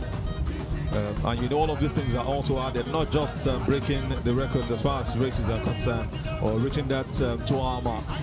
The other things that are needed, Lagos State will always give it to you. And I tell you, some are even still coming. So I must give it, like I said, if I was to rate over 10, I should give Access Bank 9, Access Bank of Lagos City Marathon, 9.5 over 10. You might say I'm sentimental, but I tell you, the organization has been really top notch. Is it the security you want to talk about? The road closure and people organizing themselves to understand that these roads are closed. And it's been like that for for years now, 10 years back to back. First off, let me also say kudos to the Lagosians who have taken our time to say, okay, these 8 hours that these roads are going to be closed, we are going to be cooperative. They've seen this as a part of February, a particular day that has been picked for every of those races, and they never make any noise about it. That's the brilliant thing about Lagosians, and I must say kudos to them for making that move. You talk about the race from the start. While it was done, we saw how organized it was, and everybody understanding that this is a big thing as far as Nigeria is concerned, and they put themselves together. Then you talk about the beauty, the arrangement, the noise about it. Every media house, kudos to all of them that made sure that this race is spoken about and even advertised on their platforms. Talk about the newspapers, talk about the radio stations, talk about the TV stations, and talk about what network itself. I tell you, all of this put together has made the Lagos City Marathon one of the best you can ever think about. And like I said earlier, Emmanuel, 9.5 out of 10 is the score for me giving it to the Lagos City Marathon. From start to finish, no single mistakes. The coverage and from start to the finish line. Also still following up on athletes who are still coming up. And look at the beautiful scenes. The expatriates, let me use that word, who have come down to Nigeria to make it up. Remember, I was talking about different communities in the country, the Indians, the Chinese, the Ugandans, and this is just one of those tribes that I just mentioned. They've come down here to say, we might not be able to cross the finish line, but we want to participate in the Access Bank Lagos City. If they were not comfortable in the country or in a city like Lagos, you will be seeing them participating in things like this. And that's how beautiful Lagos is. So give it to Lagos generally, but give it even more to the Access Bank Lagos City Marathon organizers. I must say, kudos to Nilayo Sports Management Limited. What they've been doing for the last 10 years is really, really great. I tell you, that conjunction with Access Bank and also Lagos State government has made it a big sport. And more international attention is being called. We saw a couple of them yesterday, I tell you. And at the World Press Conference, I was actually there to witness a couple of things. I saw some great names that were there to just witness what is happening in the country. You can imagine a top name like Nadim Khan from the World Athletics coming in there to see what is happening in this country. It is really huge. We bring in a man like Yusuf Ali, who's now the general manager for the marathon, speaking on the aspect of the event and one of the huge planners of this. I must say kudos to these organizers and all they've done to make sure that these stood till date. Brilliant. And like I said, it's going to just get better over the years. Miles to memories, the team for this year's event. But every step is a story. Every step that these athletes have taken in this journey since the beginning of this race is a story. It's a bind between the past and the future. Miles to memory will continue to live on. The 2025 edition of the Access Bank Lagos City Marathon is indeed a special occasion and a special event. It's been a wonderful spectacle here. Once again, just to remind you, the live production is brought to you by What Network. I want to say thank you to all the sponsors who have taken part in this event. I talk about the sponsors. Number one has to be the lead sponsor, the headline sponsor, the one who's made this happen, Access Bank. We say thank you. We say thank you also to 7-Up. Every drink, every bottle of water, Aquafina you have had throughout the games, throughout the race, has been provided by 7-Up Bottling Company. Kia Motors have also been a huge sponsor for this. Everything that's got to do with automobiles, all through the race, they made it happen. Airtel, we say thank you for being the number one telecoms network to also make this a big deal. Casio have done so well over the years, and they're still very much right here in this one. Rexona, making sure that you always have that very lovely smell anytime you step out with that confidence. We'll say second place. Thank you for also being a huge sponsor. BZ, Value Jets is also one very huge sponsor, one of the biggest aviation companies in Nigeria. Easy Tipping, I got to understand more about Easy Tipping yesterday. How you can tip without actually giving people money on the road and downloading the app. Thank you for being a huge sponsor of this one. Cash Token, thank you. Brilla FM also say thank you. Eco Atlantic will say thank you. And who will I round off with if not What Network, who has made this really big, putting this one on your screen, where you can watch from anywhere across the world and spreading this across to our local stations and even the ones that have gone international. Thank you all to the sponsors. And it's really beautiful to have this happen. Without you, not sure we'll be having the Lagos City Marathon continue in this light and on this level that it has gotten to.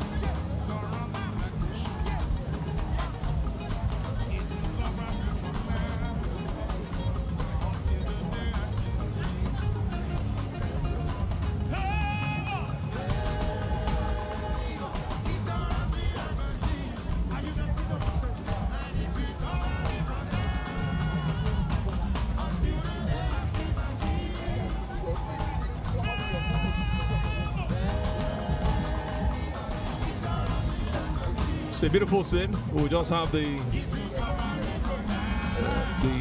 stands for the podium finishes and the medals presented.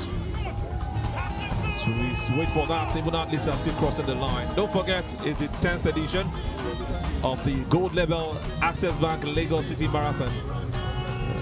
It's been held since 2016 and we've had different winners. And the latest winner is the same man who's doing it for the second time. The same man who won it in 2023, Edwin Kibet Koech of Kenya, doing it in some better fashion this time around. We've also got Abraham Kiptum, who did it in 2016. 2017 was also Abraham Kiptum again. 2018 we had Abraham Kiprotich from France. And just to remind you that Abraham Kiptum is from Kenya. In 2019 we had Sitayo Legese of Ethiopia. In 2020 the record was set for this particular Access Bank Lagos City Marathon by David Bamasai. In 2021 we had Emmanuel Naibe, also from Kenya. And in 2022 it was Deresa Geleta of Ethiopia. 2023 had Edwin Kibet Koech, the man who has done it again today. Missed his flight, came in here very late yesterday, but was still able to do it against all odds.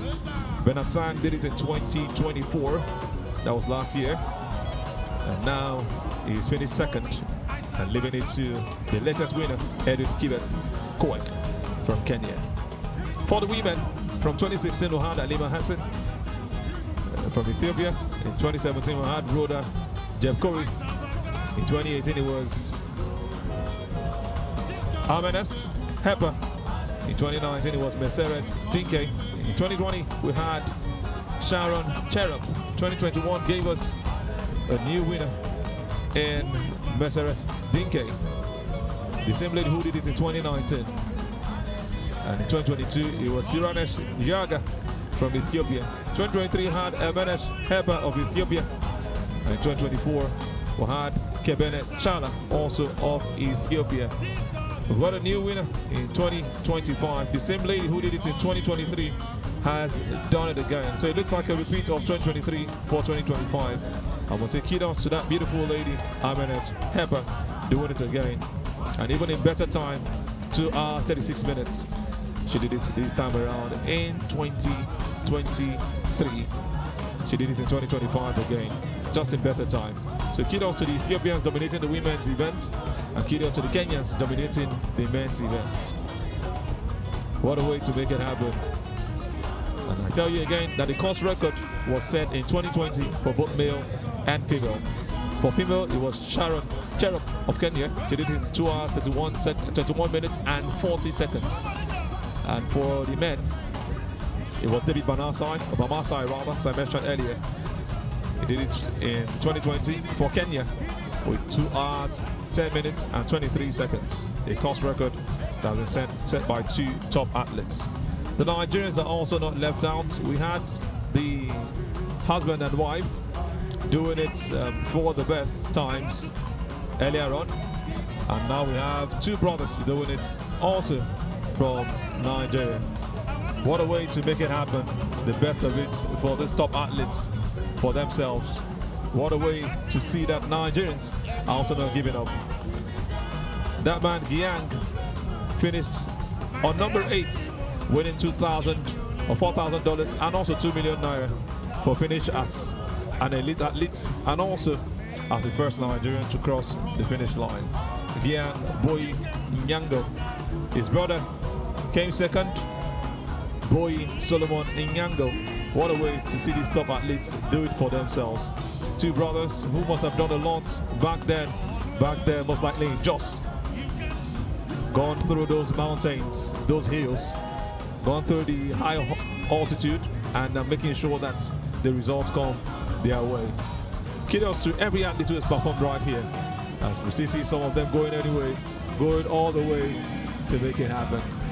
I've got my man Emmanuel right here, the man who has given me a couple of time to say what I have to say.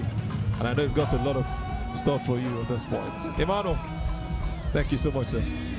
We'll wait to see if that platinum status will be given to the Lagos City Marathon. Still on the gold medal status, but we hope from what we've seen today, if the platinum will be awarded today. Well, that time couldn't be beaten, that record time of 2 hours and 10 minutes. But I mean, it's just fine margins. So we hope at the end of the day, the World Athletics might just, consider and say, okay, yes, the Lagos City Marathon, I'm doing this for over 10 years. Let's throw the platinum label status. And if that status is being attained and is being achieved, more prize monies for the runners for next edition. And I mean, this 10th edition has sets us up for an interesting 11th edition. We wait to see what the organizers will bring forth for the next edition. Just to specify, we are currently on the gold label status, but the key targets for this edition was to achieve the platinum status. But we don't know yet what the decision from the World Athletics will be. But we are keenly anticipating an interesting 11th edition of the Lagos City Marathon. But indeed, the 10th edition here today has been really great from what we've seen so far. And we've still got more excitement to come for you. We've got a couple of A-list artists here to entice the fans here at the finish line at the Eco Atlantic. But just before those performances, we've got Tega Onojaife still in the studios as she continues to grin and smile in the aftermath of the races we've witnessed today.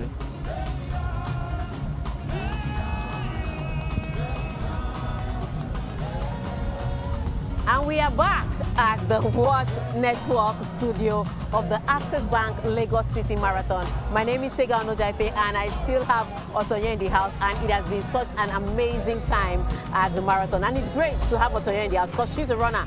And remember, she represented Nigeria at silver medal, right?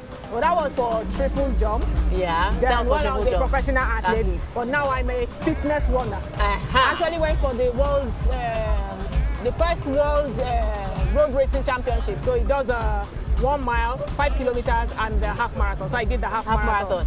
How from triple jump to half marathon? It was a health thing. It was a health thing. I had to build because I have allergies, respiratory related allergies, and so I had to build my cardio-respiratory capacity. So running is one of the best cardio. Yes, and speaking about running for different reasons, she had to build her respiratory allergy something capacity.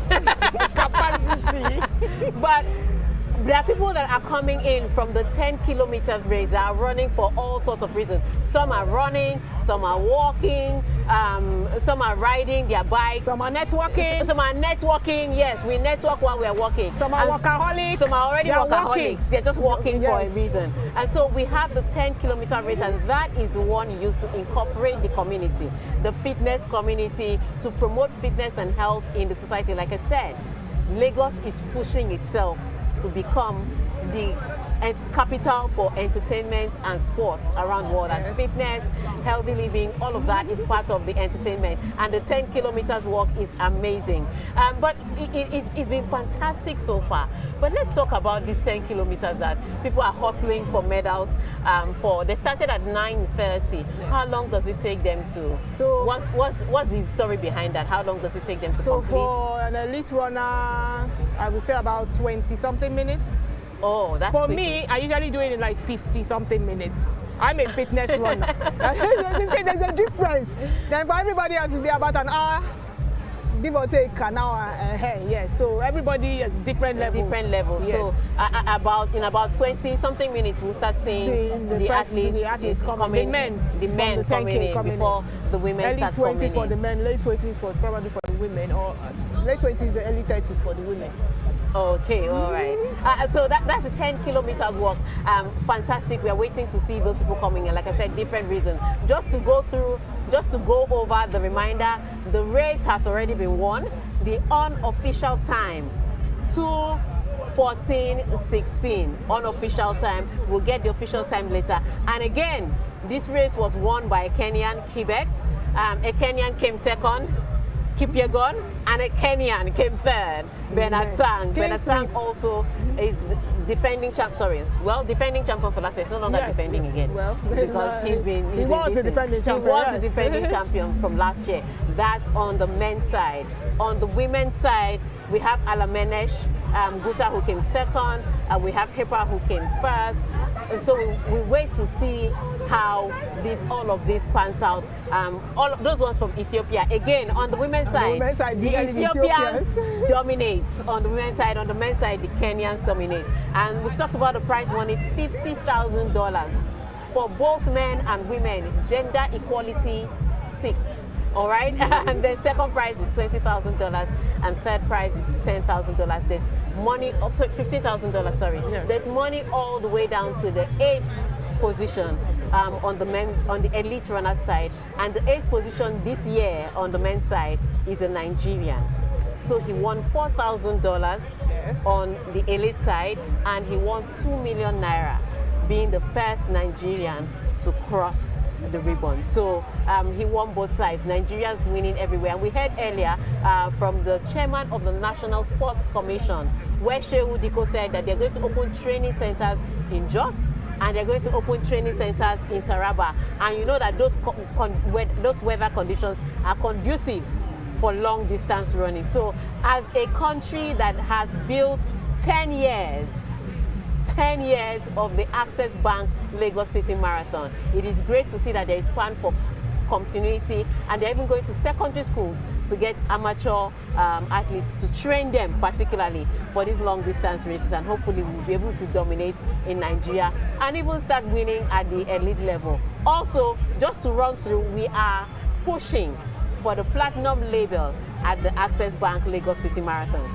First of all, we are gold right now, and we became gold in 2023.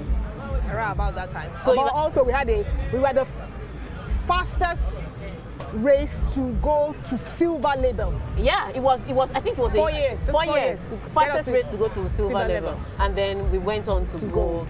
And now we're pushing for platinum. Yes. And remember, what did you say about the how we can push for platinum? What are the conditions we need again? The requirement is that the standard of athletes, we have to invite at least three platinum athletes, male and female. 4 gold, male and female. The dope testing will increase, not just blood test, dope test, but you do blood test also. The time that they run has to be under 2 hours, 10 minutes. That's on there too, and it's doable. Once you invite platinum athletes, it's doable. Like I said, top level platinum is doable. It's doable. Like I said, this time we could have pushed it more if the person that came first had somebody pushing him. But let's see how it goes. We're trying to push for platinum, and we are hoping that we can get to push for platinum and break another record. We're going to take a quick break.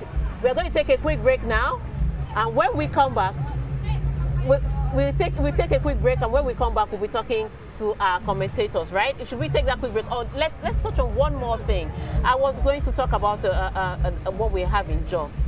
What is the weather condition in Jos that makes it so great? I don't know if anybody has been to Jos. Like one of the criteria that could help you break a record or set your personal best is the weather condition, and the most conducive temperature is between 7 degrees and around 18 degrees.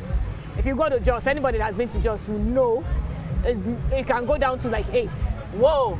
Yes, are you serious?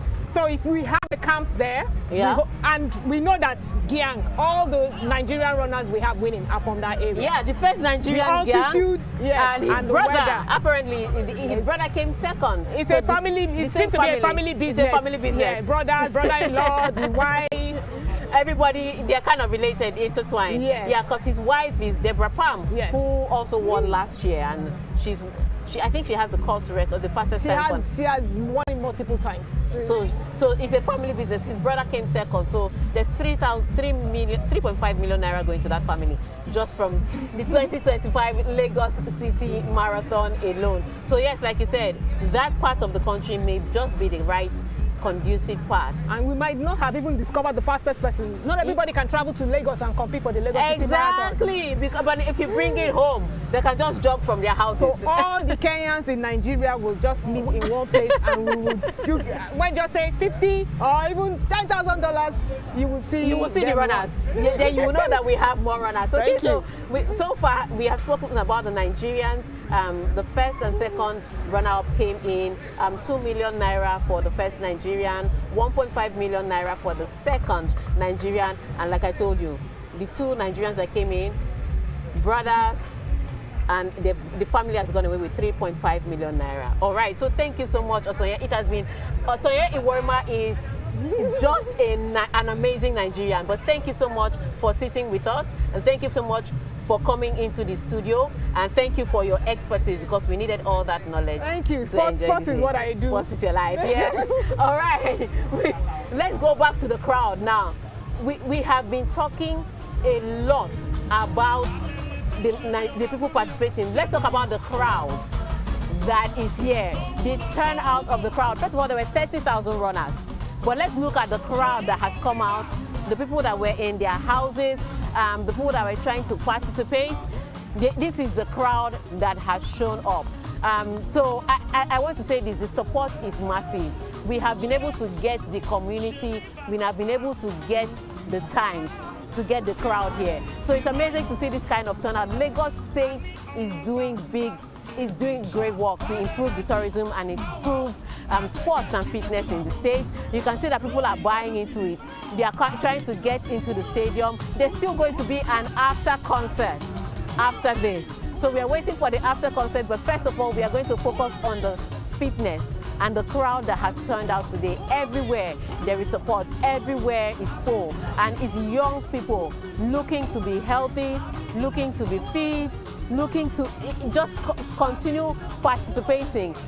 We first start as watchers, then we come in as participants, and there are medals for all of these things. So you can see the crowd there. I think they're waiting for their medals. They just completed their turns, and everybody is trying to get their medals. Let's see how this goes. They want to see the elite athletes. They want to be a part of this by all means, and you don't only get to be a part of it by running. You get to be a part of it by supporting and watching. All right, so that's the finish line. You can see the crowd there. Everywhere has been kept to let some runners come in. Like I said, the 10 kilometers started at 9:30, and so in about 10-15 minutes we should start seeing those runners come in from Lekki. All right, and this is how it has been. I have back in the studio with me. It's amazing to have you back. I have back in the studio with me Azubike Onitsha and Emmanuel Sebastian. You were following the race from the stadium.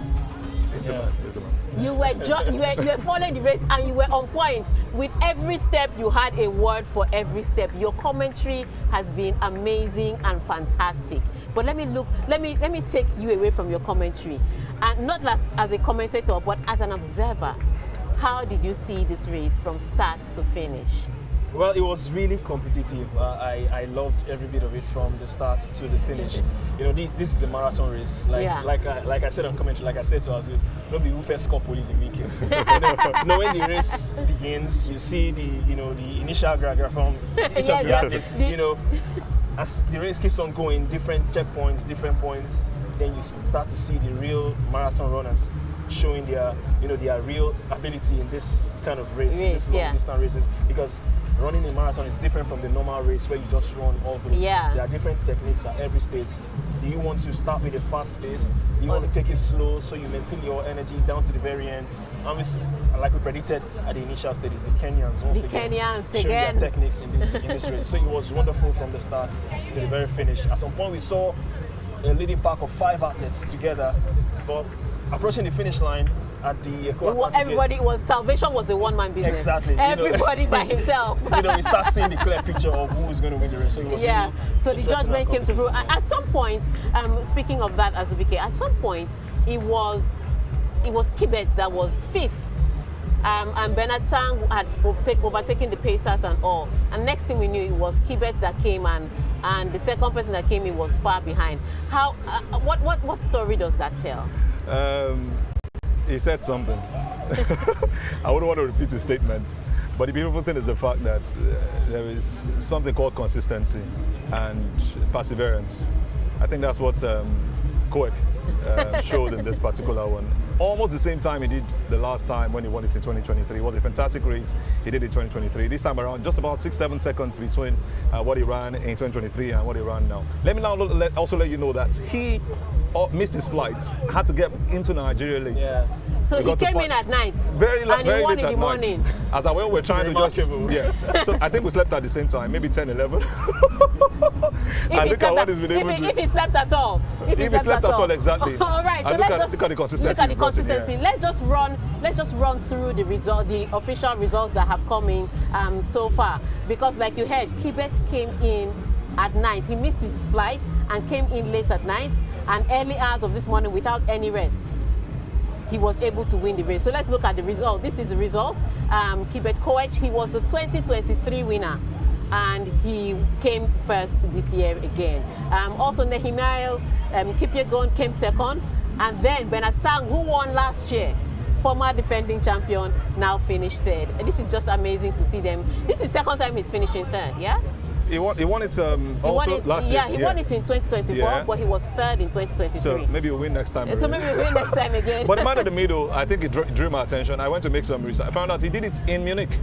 He was a debutant in Munich and went on to win that same race. So he brought that same spirit down to Nigeria. He did it in October in Munich. Yeah. So you see, there's something called consistency and also projection. Not just leaning back and saying, "I think I've won this, I'm fine." Yeah. Just to show you how big the Lagos, the Access Bank Lagos. Exactly, and those are that's the quality of athletes we are bringing to Lagos.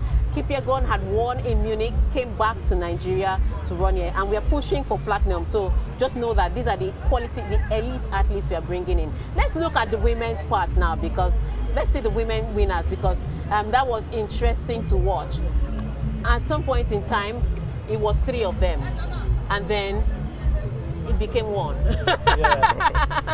So let's look at the winner again. She's a serial winner from Ethiopia. So on the men's side is the Kenyans that won on the men's side. On the women's side again, the Ethiopians that won on the women's side. You know, like I said on commentary, I mean, whatever the men can do, the women can do.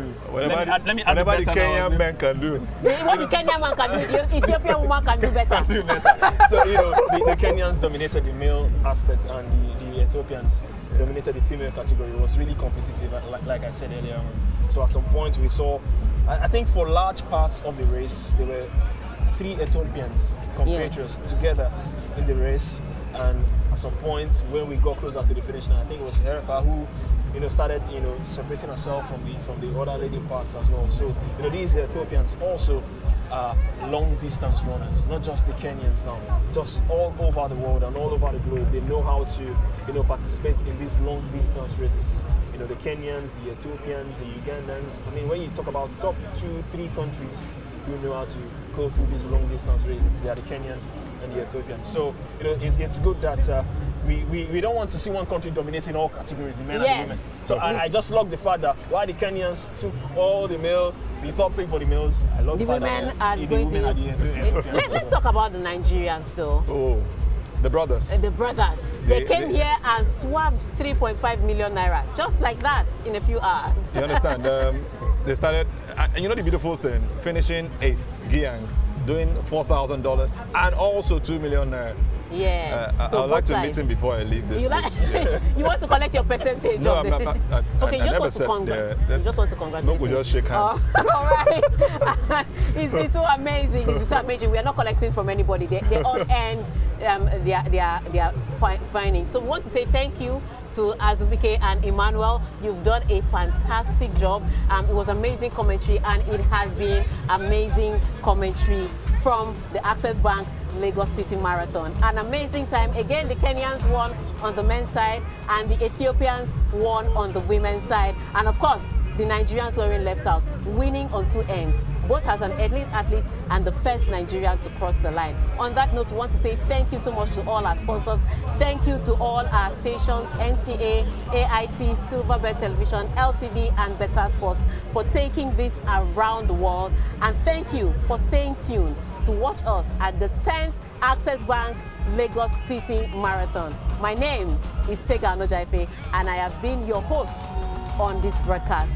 See you again next year when we'll come maybe with a Nigerian winner. Bye.